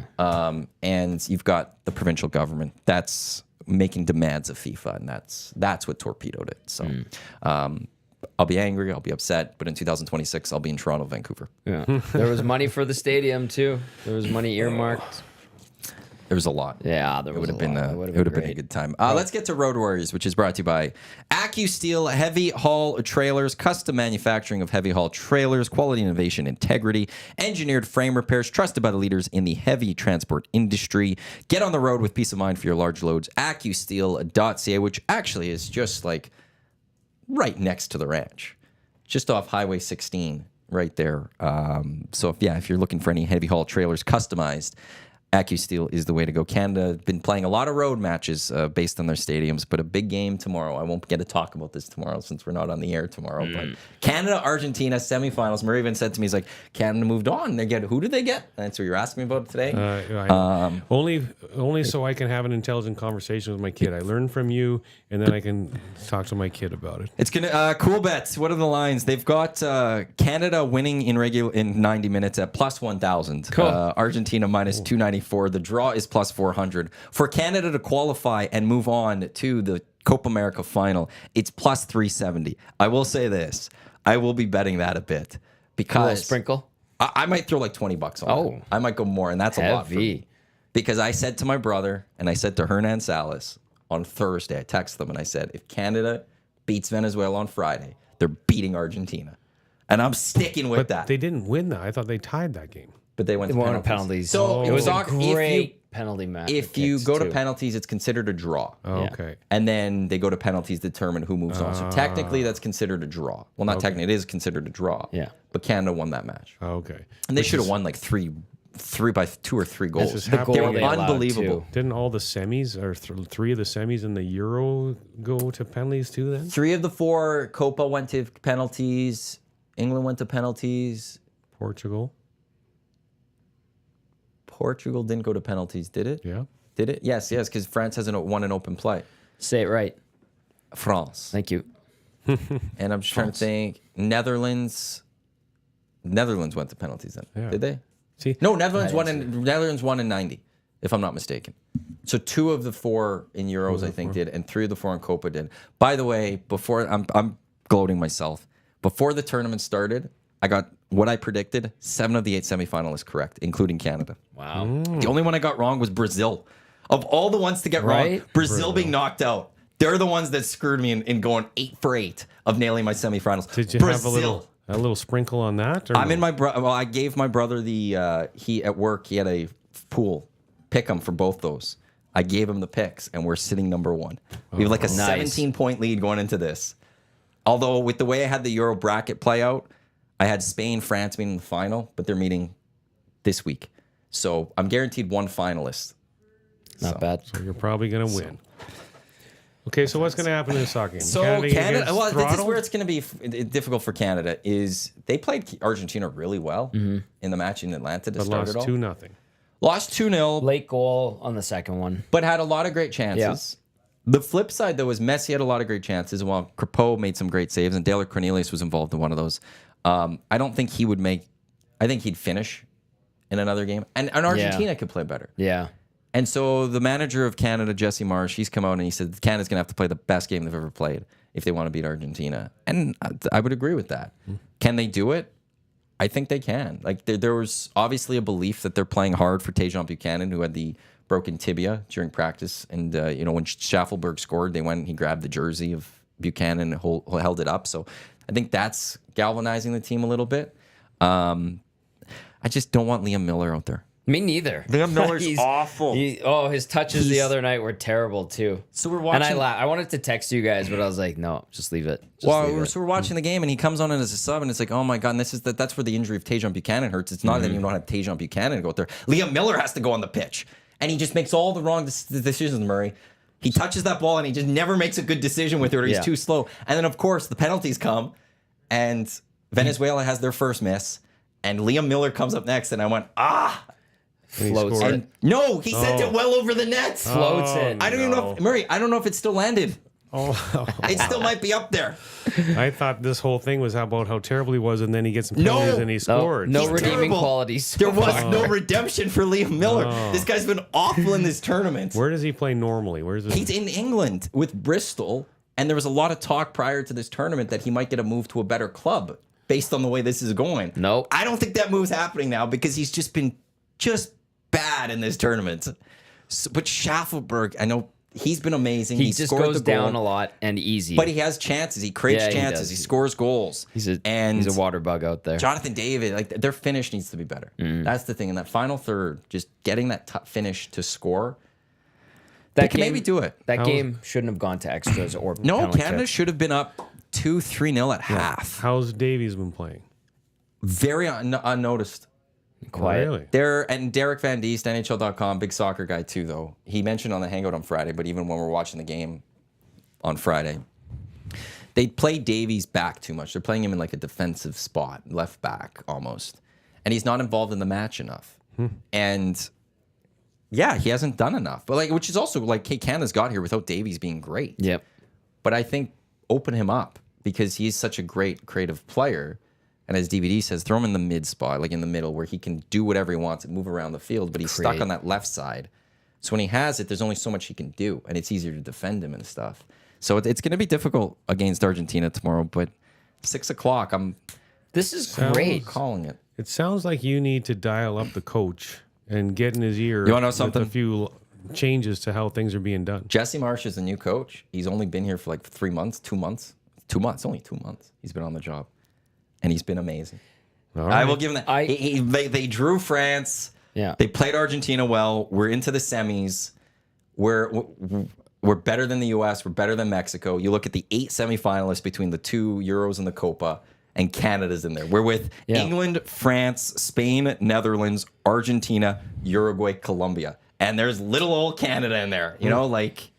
After Canada defeated Venezuela to go to the semi, I did see some friends and colleagues of ours down in the U.S. that were tracking Copa America, and they're like, this should have been our guy coaching the U.S. men's national team, not Canada's guy. So there's still like bitter feelings towards that. They're mad at the governing body of soccer in the U.S. and Canada sniped this Jesse Marsh guy. So, the one, Americans are really cheering for Canada, partly because it's American coach, but they want them to do better, even better, so that they look worse. So hopefully changes come. Like they're like, look, this should be us. This is embarrassing type thing. So they had a manager, Greg Bellharter, at the World Cup, last World Cup. There was issues. His contract wasn't renewed. They went in a search for new manager. They interviewed Jesse Marsh. He went in and interviewed. And it sounded like they might get to hire him. And then I can't remember who it was high up, switched in and re-signed the other manager. And Jesse Marsh got upset by it. And he felt he got backstabbed a little bit. And then he was a free agent. He bounced around and there was talks. He was almost going to go to South Korea, but then he took over Canada. And so Americans are furious because they're like, look what this guy's doing with Canada. He should be our manager. Yep. And no one wants their manager. So it's been, it's incredible. That's and been interesting to see that reaction. It's like, Mexico's wow, okay. a mess right now. Yeah. The U.S. is a mess right now. Canada at the World Cup and a little after looked like it was going back to being maybe mess status. But we're back to coming on up, and there's a lot of hope as we move forward. I like that. It's great. So Olympics are in a month, aren't they? Yeah. Less than. In France. France. So all these big soccer things are going on right now, and then goes right in from that to the Olympics then, because there's soccer in the Olympics. Yes. So the soccer in Olympics is different. Women's is a big deal. Okay. Canada's the best defending on best, gold yeah. medalists, best on best. We're looking for back-to-back golds. Yeah. Men's, no one cares. Men's is an under 23 event. Yeah, with a couple of veterans. You can right? have, I think, max Really? 3 overagers. Yeah. Usually the host country will load up on those. They wanted, because it's France. France. They wanted Mbappe, but Mbappe's not going because it's just, he's played so much, he can't go. But it's an under 23. And it's, I don't know when this kind of happened, but soccer in the men's side, they don't care. They've got the World Cup. They've got these Euros, Copa Americas. They play so much other soccer. No one cares about it. It is not an important event in any way, shape, or form. Wow. So like all Canada's top players aren't going to be there. Or is We're not Canada even in qualified. it? I don't think we're qualified. What? No. Oh my goodness. And that's But like it's they don't. a They don't. U23 tournament. Yeah, That's why, with they a couple don't- of exceptions. There's only, I don't even know how many teams qualify. It's not a big field, so no one cares. Well, I get that, but I can't even believe I'm having. And I'm actually getting a little more knowledgeable about this because talking with you guys about soccer all the time, and my kid talking about soccer all the time. My kid starts soccer tonight. I got to go watch Nice. soccer tonight again. Like, can't he just get into other stuff? He's getting into the right sport. Well, He's dabbling a little sprinkle here, a little sprinkle I there. know. Good, Luke. Good job, A Luke. little sprinkle here, a little sprinkle there. Exactly. I'm like you, Murray. Like I listened to Eric and Maddie go off about the EPL. I'm like, okay, like I got to check out after like 2 minutes. But Canada and what it's done on the women's side, and then what it is now doing on the men's side, has kind of reinvigorated me a little bit Yeah. in terms of soccer. But I don't care about the pro leagues. I don't really care. Euro, I've kind of been like, yeah, okay, whatever. But you got to come together and cheer for your country. And that's and what that's I've always enjoyed. fun. And when the women do it, I love it. When We're the at men the cabin. Yeah. I had my table reserved for us. I walked around to go to the bathroom. A lot of people there cheering on Canada. It's like, oh, that's nice to see. Because early in the tournament, it was just me and Eric. Yeah. Like that was it, and it's now people are getting involved. And Canada, Argentina to open, I think they got 1.1 million watching it. That's not bad. That's amazing. Yeah, that's pretty good. On a Thursday night, they had 1.1 million people watching Canada play in soccer, TSN and CTV. I'll be fascinated what tomorrow is. That's like a hockey night in Canada early game Absolutely. Saturday night. That's 1.1 This million. I would expect That's that to be a little bit audience. higher. That's going to be a big deal. Yeah. It's an 8:00 start in Toronto and out east, 6:00 here, 5, out in Vancouver. There'll be a lot of people, and there's just a lot more talk and a lot more attention because you're in the semifinals, and Canada's guaranteed to get a third place match at minimum on Saturday, and they're going to take on either Colombia or Uruguay in that if they lose tomorrow, and that's a very tough opponent to deal with. And those two countries might not even care about third. Whereas place Canada game. might end that, or if they win, they're in a final. That'd be insane. Against Colombia or Argentina or Colombia or Uruguay on Sunday, and wouldn't that be something? And I'm going with that one. And your bank account will be a little bigger if you throw 20 on Canada to win with those numbers that you were talking about. I'm going to. I made that prediction. I'm going to stand by that prediction. I'll do it right now. He's doing it right now. I'll do it right now. Holy- I said $20. Little sprinkle. That's not that. For me, that ain't no sprinkle. Yeah, you usually throw like $1. I go anywhere from 50 cents to $5. Oh, there we go. $20 will win me Mr. Lean. 74. Canada to qualify against Argentina. I'm believing in our boys. Oh, I would have There thought it I would is. have paid Bet more. placed. Wow, Wow. it's that easy to. It was plus 370. I didn't do the plus 1,000 because if that would happen, if they go to penalties, I lose. So with this, I'm going even if they go to penalties, which would be amazing if there's penalties because both goalies I think could make a lot of saves. Crepeau was great during those. Oh, he was fantastic. kicks. That is crazy how it took you literally 20 seconds to place a bet on your phone. I also knew where to go with it though. What's that was that? the thing. I knew exactly where to go to get that done. So you're a grizzled veteran of the Well, phone the gambling. Huss last Thursday, he ended up getting it done, but he created the Iwanyk Big Brain Special with Spain, England, France, and Netherlands all to qualify at the Euros. And it was plus 650, I think it was. We cashed. Boom.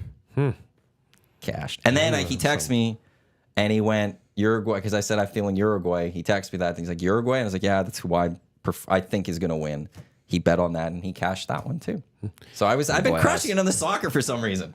Who was on when Dusty was away on Friday to call the football game? Who was on the show with Huss? Because I had it on. I think on that my was P. Gregg. car. No, that was Jake Bolenmoss. Yeah. Oh, okay. I Jake didn't Bolenmoss was know, on. who it was because I'm listening and I'm like, who in the heck is this on here right now? Yeah. I- Bolin Moss has been getting in there more. Okay. Pete Greggy's good, but Pete Greggy's pretty busy. He does NLL broadcasts and stuff too, so he's a busy boy. Interesting stuff. So Pagnotta saying any more big action going to come? The Oilers are talking about something. But what about the rest of the league though? Is he saying anything big might be on the horizon anywhere? What was he talking about over the weekend? You know what? He's gonna be here. You gotta talk to him. Well, He'll I'll give see you him the tomorrow. scoops. Absolutely. Yeah. What else? I'm trying to remember. We're trying to figure out what was going on. Well, Calgary, he has no idea what the Flames are doing. Does anybody? Do the Flames know what they're doing? You want to ask Greg Conroy that too? Holy. That was something he talked about.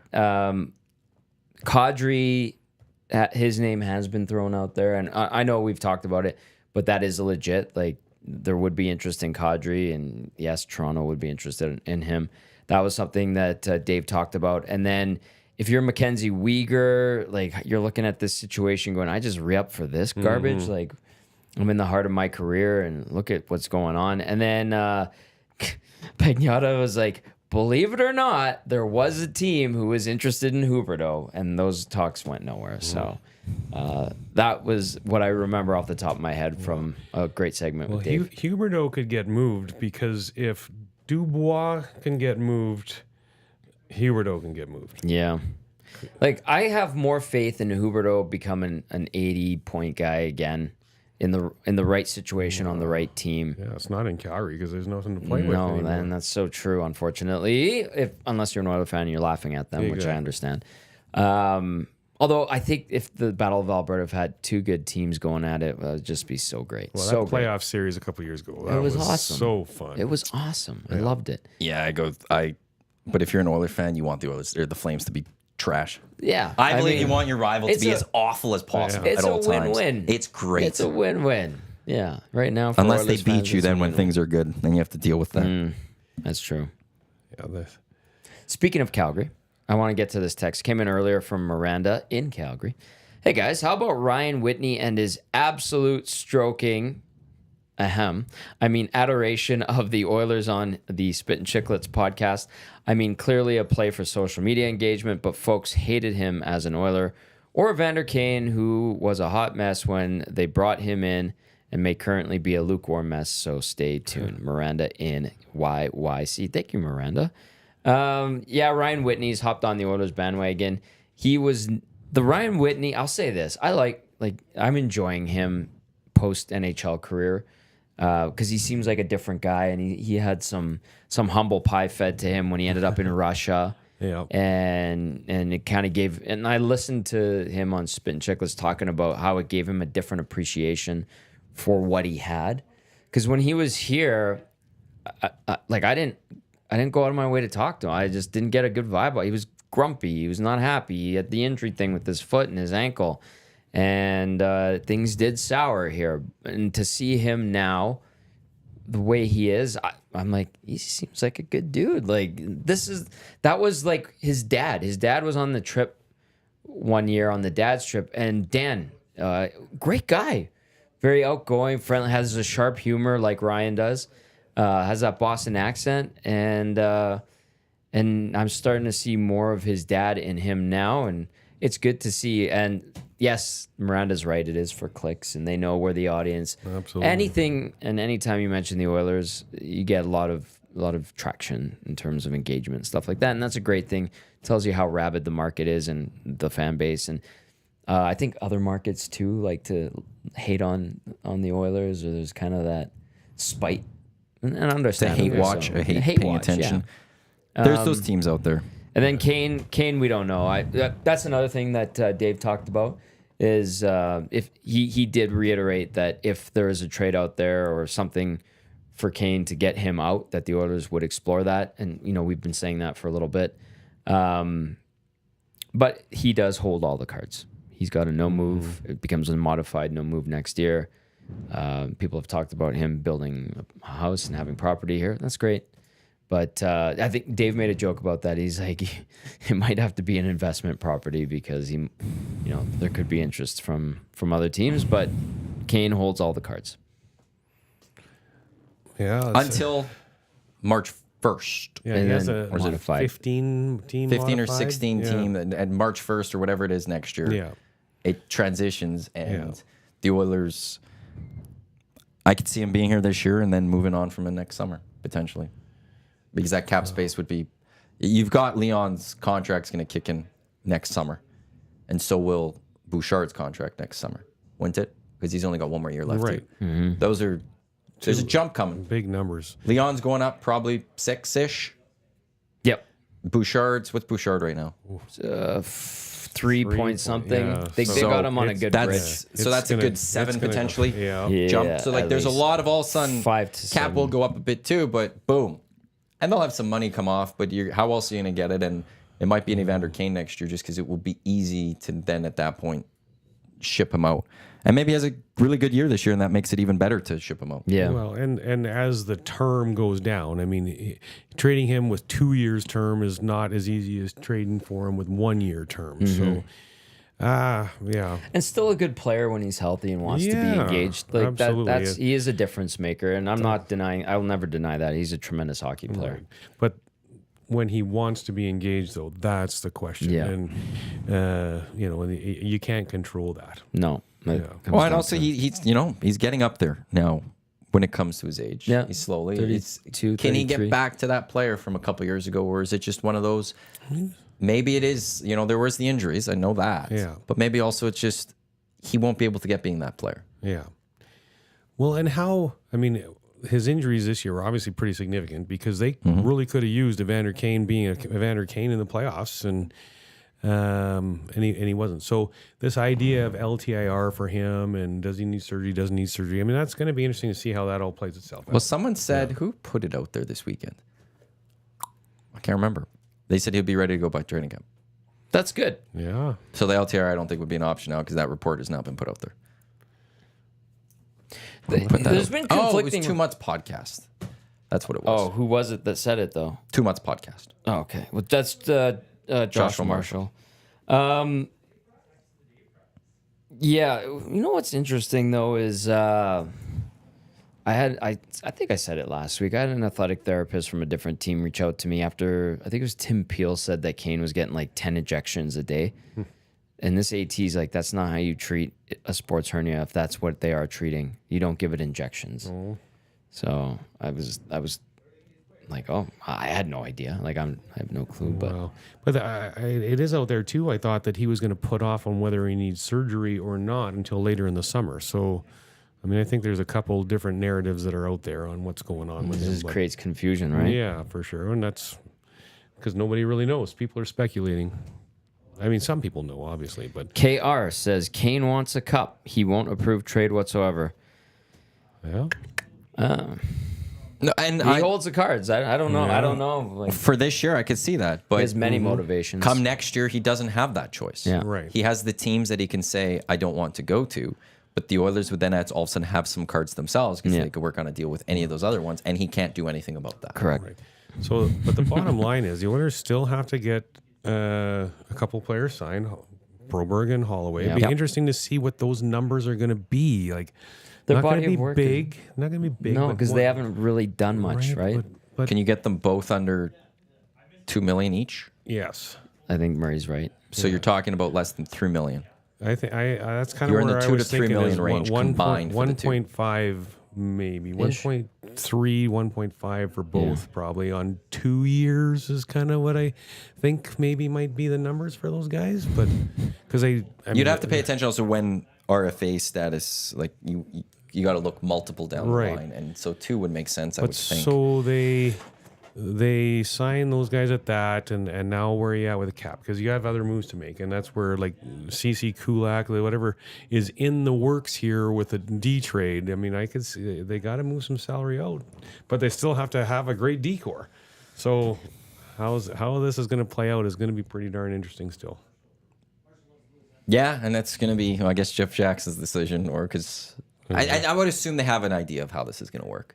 I would assume they have a couple of options laid out to be like, this is how we're going to do it. If we can do it this way, this is preferred. Yeah. If not, we will do it this way. And if we can't get these things done, we'll go this way. Right. And like both those players too, they have no arbitration rights or anything like that. So they really have to take what the Oilers can give. If you remember a couple of years ago, Ryan McLeod was in that exact same scenario. And he went right down to training camp. And I want to even say, correct me if I'm wrong, Tommy, you'd remember this. He missed a little bit at the beginning of training camp, or signed I think right a at the couple beginning. a day Was or that two. him? I think he missed like fitness testing, but he was around. Yeah, because they were just waiting. They needed to figure out exactly how much money they had to give. They Yeah. had a couple of little dominoes that needed to fall. Happened with Yamamoto too.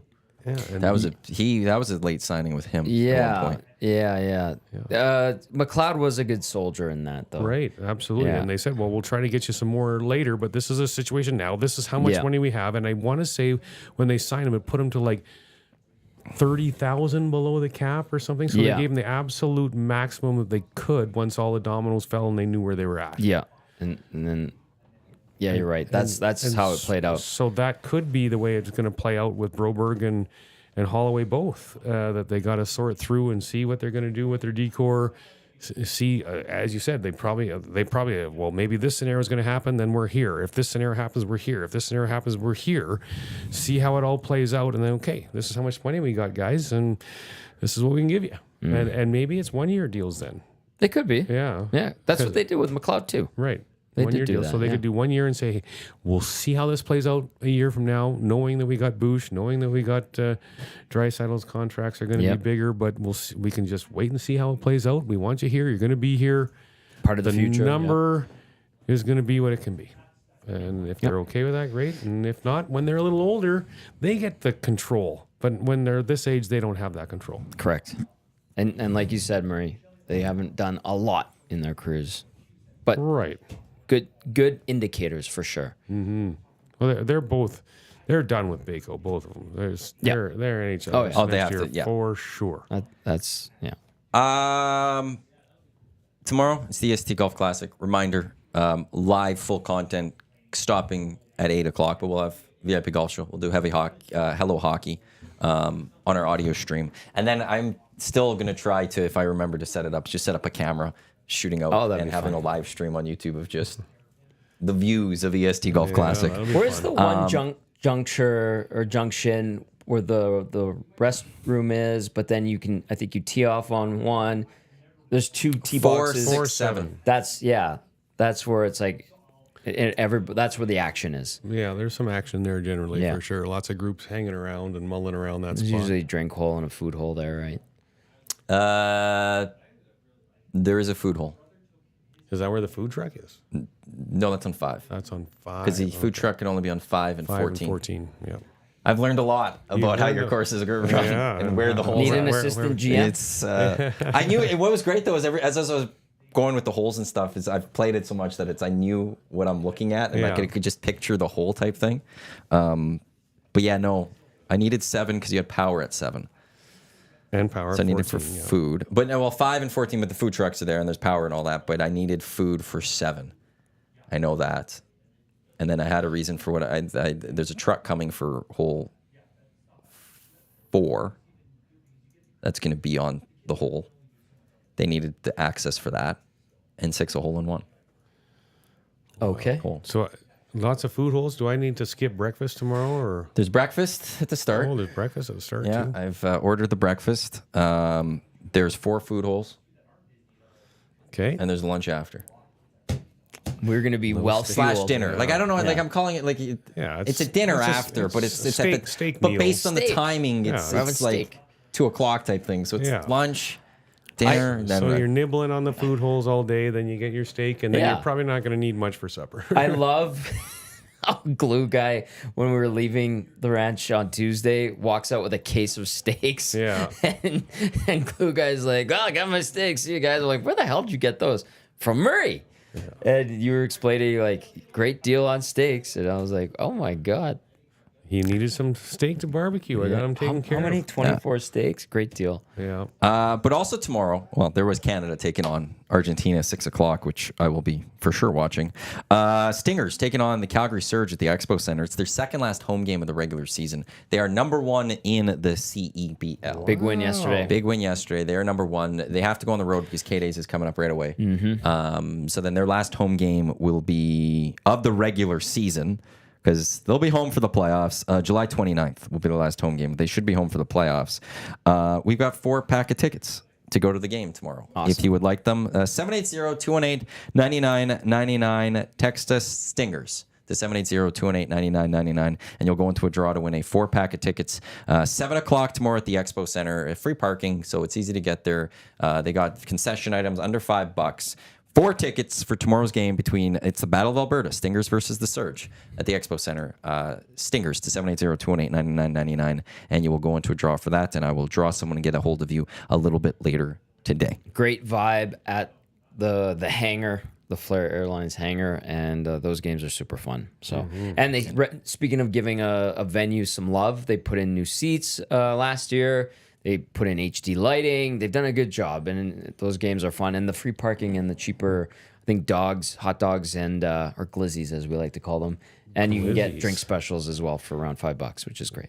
Now, was gonna geez, see are the Elks not paying attention to that? I'll give the Elks a little bit of credit because they have done a couple of promotions, but they'll do like the $5 Coors Lights or whatever. And it's not the same. They have better options right now at the hangar for their $5 menu items. So the Edmonton Riverhawks finished 0.5 games back of first in the first half of the season. We're in the second half of the season. Riverhawks 1 and 2, so they got but it's early. 2 games back of first. Overall schedule, they are second. 1.5 games back. I forgot how many teams make the playoffs. But winning team at Remax, winning team at the hangar, the Hive. Shockingly, Just need the their Elks to get fans are going. showing up. Well, see, but the thing is, the fans show up to Riverhawks no matter what. Last year, they weren't a good baseball team. They were about 500 or something. And they set a record for the league for the attendance. Baseball is that sport where it's very social.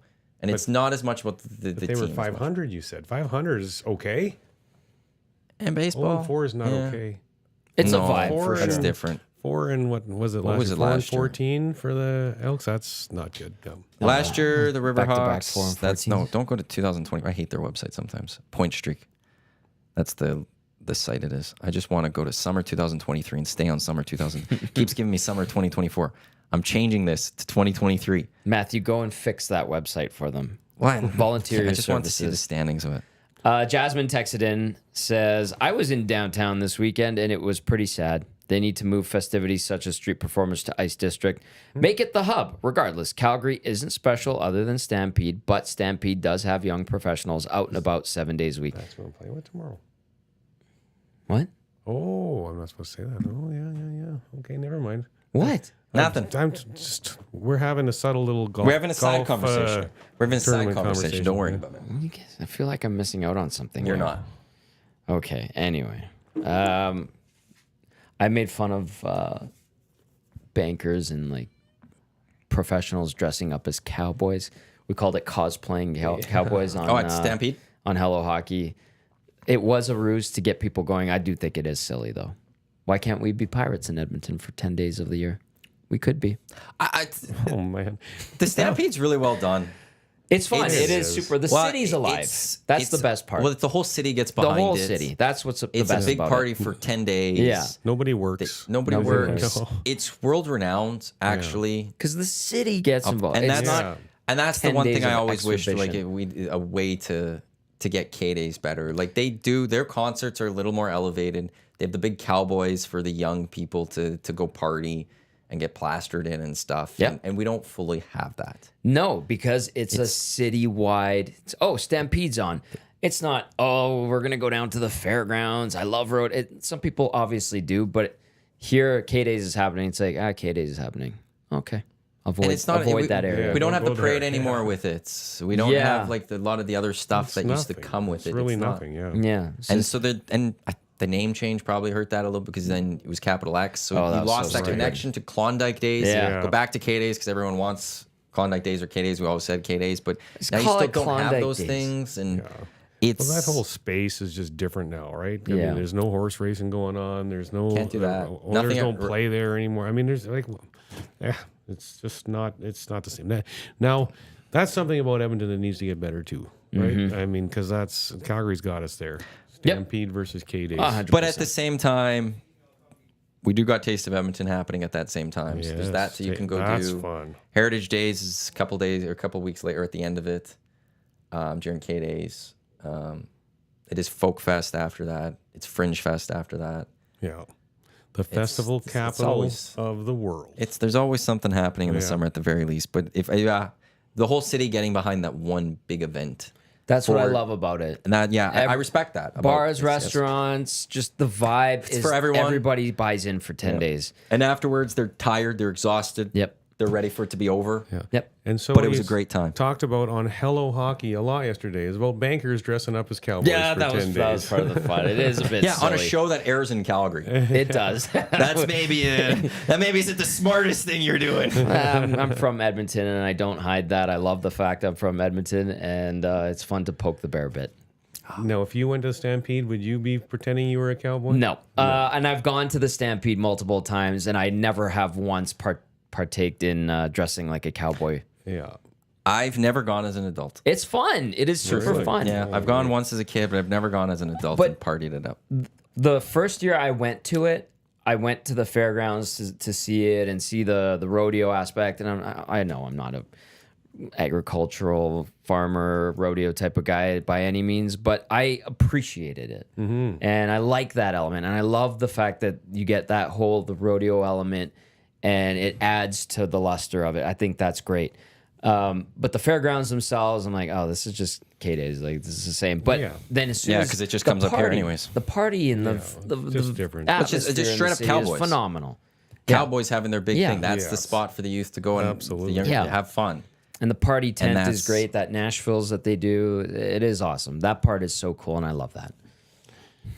And a lot of 40-year-olds turn into 20-year-olds again for puke 10 everywhere. days. Yeah. Yeah, Puke everywhere. Gong show. It is a gong show. Yeah, absolutely.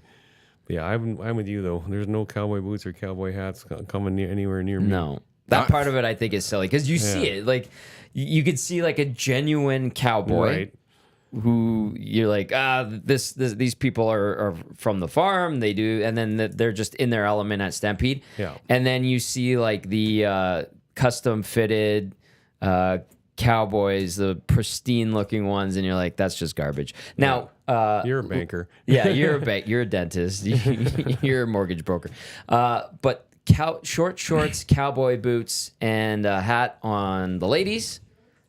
Great luck. Well, I happened to be in Calgary last week, Thursday, Friday, and oh my, was there a lot of short shorts and Daisy short Dukes. tops Yeah. on girls that I saw around the hotel where I was staying, and I'm like, holy Stampede. What a time. What a time. I can wear the cowboy boots because in the summer I'm flip flops all the time. Yeah. Unless so I'm one so you golfing. couldn't go. I can't wear those cowboy boots boots. up then. Yeah. Not in those. I'll walk around in these, but Yeah, I'm perfect. not. I'm putting on cowboy boots on. My feet won't No get the chance, man. I need my flip flops. I have need a to flip breathe. flop And you tan. I've got a great flip flop tan going right now. You think about the way the girls dress at Stampede. I mean, on a hot day like this, I mean that's good. But Yeah. guys in Wranglers and button ups Yeah. and cowboy boots. No. I mean, come on. I was watching- You're sweating. Was it the steer or calf wrestling yesterday on Sportsnet was showing it. I was watching, and those guys, they're wearing the full-on collared shirt Yes. with the Wranglers and the hat and Just- sunglasses, and none of that stuff falls off when they're turning a steer over or whatever. And but that's the first thing I thought to myself, Murray. I'm like, damn, those dudes must be boiling. Yeah. But they're just cool as And a they're cowboy. working too. I mean, Yeah. it's not like it's easy to wrestle one of those down. I wouldn't No, think. and I know it only takes like 5 to 8 seconds, but they're getting they're in the horse and they're like holding that thing down, man, and just in the sun. I'm like, this is cool. Yeah. That's badass. So we've come up with 3 good things for Calgary. They have Stampede, they have the mountains close by, and they have the airport. So 2 reasons to leave and Yeah. 1 reason to be there for 10 days. That's The it. best part about Calgary is it's so easy to leave. Everybody goes there to leave. And except for 10 days. You know what I Except for 10 days. I always make this joke, and when I was having that conversation over the weekend about Calgary from the friend that's from Calgary that just moved to Edmonton, I'm like, don't you notice a subtle hint of cabbage in the air in Calgary? And what did she say? Yes, in some parts of it. I just- Okay. I've never noticed this. No, I okay, totally that's- made this up. It's Oh, it's a well, totally she made agreed up with it? joke. Yes. Okay, well then I'm we're just- starting the this. power of persuasion. We're starting this. Yes, I totally. It does not smell like cabbage. Well, it in does Calgary. now. It does now. But starting I said, I'm like, don't you notice just like a subtle hint of cabbage smell? I in thought there? you actually believed that. Oh, you No. you fooled me No, this I whole don't. time. You have fooled me, Tommy. What is, Good. What does cabbage even smell like? I don't know. But Well, it could not. It's not the best smell, depending when it is. well, my mom would make kapusta. I think is. Well, that is cabbage. Yeah, and I hate Cabbage it. is I'm kinda like, called oh, kapusta. this stinks. When It's I- actually it's a Ukrainian way of calling someone like a playful idiot or something. really Yeah, kapusta head. kapusta. That's what you tell them. Goodness. Yeah, it just means Anyway. cabbage head. But like teachers would say that to students all the time. Because as in Ukrainian program, we'd be called kapusta heads and stuff Yeah. all the time. You're like, well, but really, they're like, you're an idiot. Kapusta head. But yeah, she was like, yeah, in some parts it does smell like cabbage. I was like, okay. Oh wow. You boys ready? 24 go. hours from now, you'll be on the course sweating. Can't wait. Well, hotter the better for me, man. I agree. 24 hours, yeah, we'll be halfway through. What is it right now? It's 26. Feels like 29 outside. But Yes. Perfect. we'll be I'm going. even gonna wear shorts tomorrow on the golf course. Let's are? go, Murray. Let Yes. those bad There you boys go. fly. Yeah. How are you going to do driving a golf cart? I might not. I might walk. Okay. We'll see. You would have an extra 5th cart or third Well, cart that would just be for you. But so, because you have I the ability. help get the bigger tournaments on the golf course all the time, I have arranged that I'm starting on a hole very close to the clubhouse area so that I can help get the tournament onto the golf course and get that's a to good my idea. hole really quick. So my starting hole is, it's not 1 or 10, but 5's 10 steps away. Okay. So I'm going to be starting at 5, so it would be very easy for me to just walk. Fair enough. Fair enough. So we'll see. Brilliant text to come in to wrap up the show. Oh boy. Out of Calgary. Hey guys, I'm on the Stampede Parade Committee and am involved daily with Stampede stuff. It's so overdone. Cosplaying as cowboys, for sure. Wow. Fair. But I will give you this. You guys, the Stampede, though, is knock it still out of the something park. that It's a lot of Edmontonians fun. will always be jealous Yeah, of. knock And it out of the park. you got the parade, and good on you. Thanks for listening to EST. Well, we won't tell anyone. We won't tell anyone that you're tuned into EST while dealing with Stampede stuff. Coming up next here on Edmonton Sports Talk, it is the Lock Shop, Dusty and Huss. And then at noon, it's the Oil Stream with Tommy and Dusty. And then again tomorrow, 6 o'clock in the morning, out at the Ranch Golf and Country Club. Dusty and Eric, YouTube Trev, they will have the morning show up until probably just before 8 o'clock because they got to go jump in their carts. And then we will have on our audio streams, Hello Hockey, VIP Golf Show, replay of the morning show. But the live content tomorrow will end at 8 o'clock.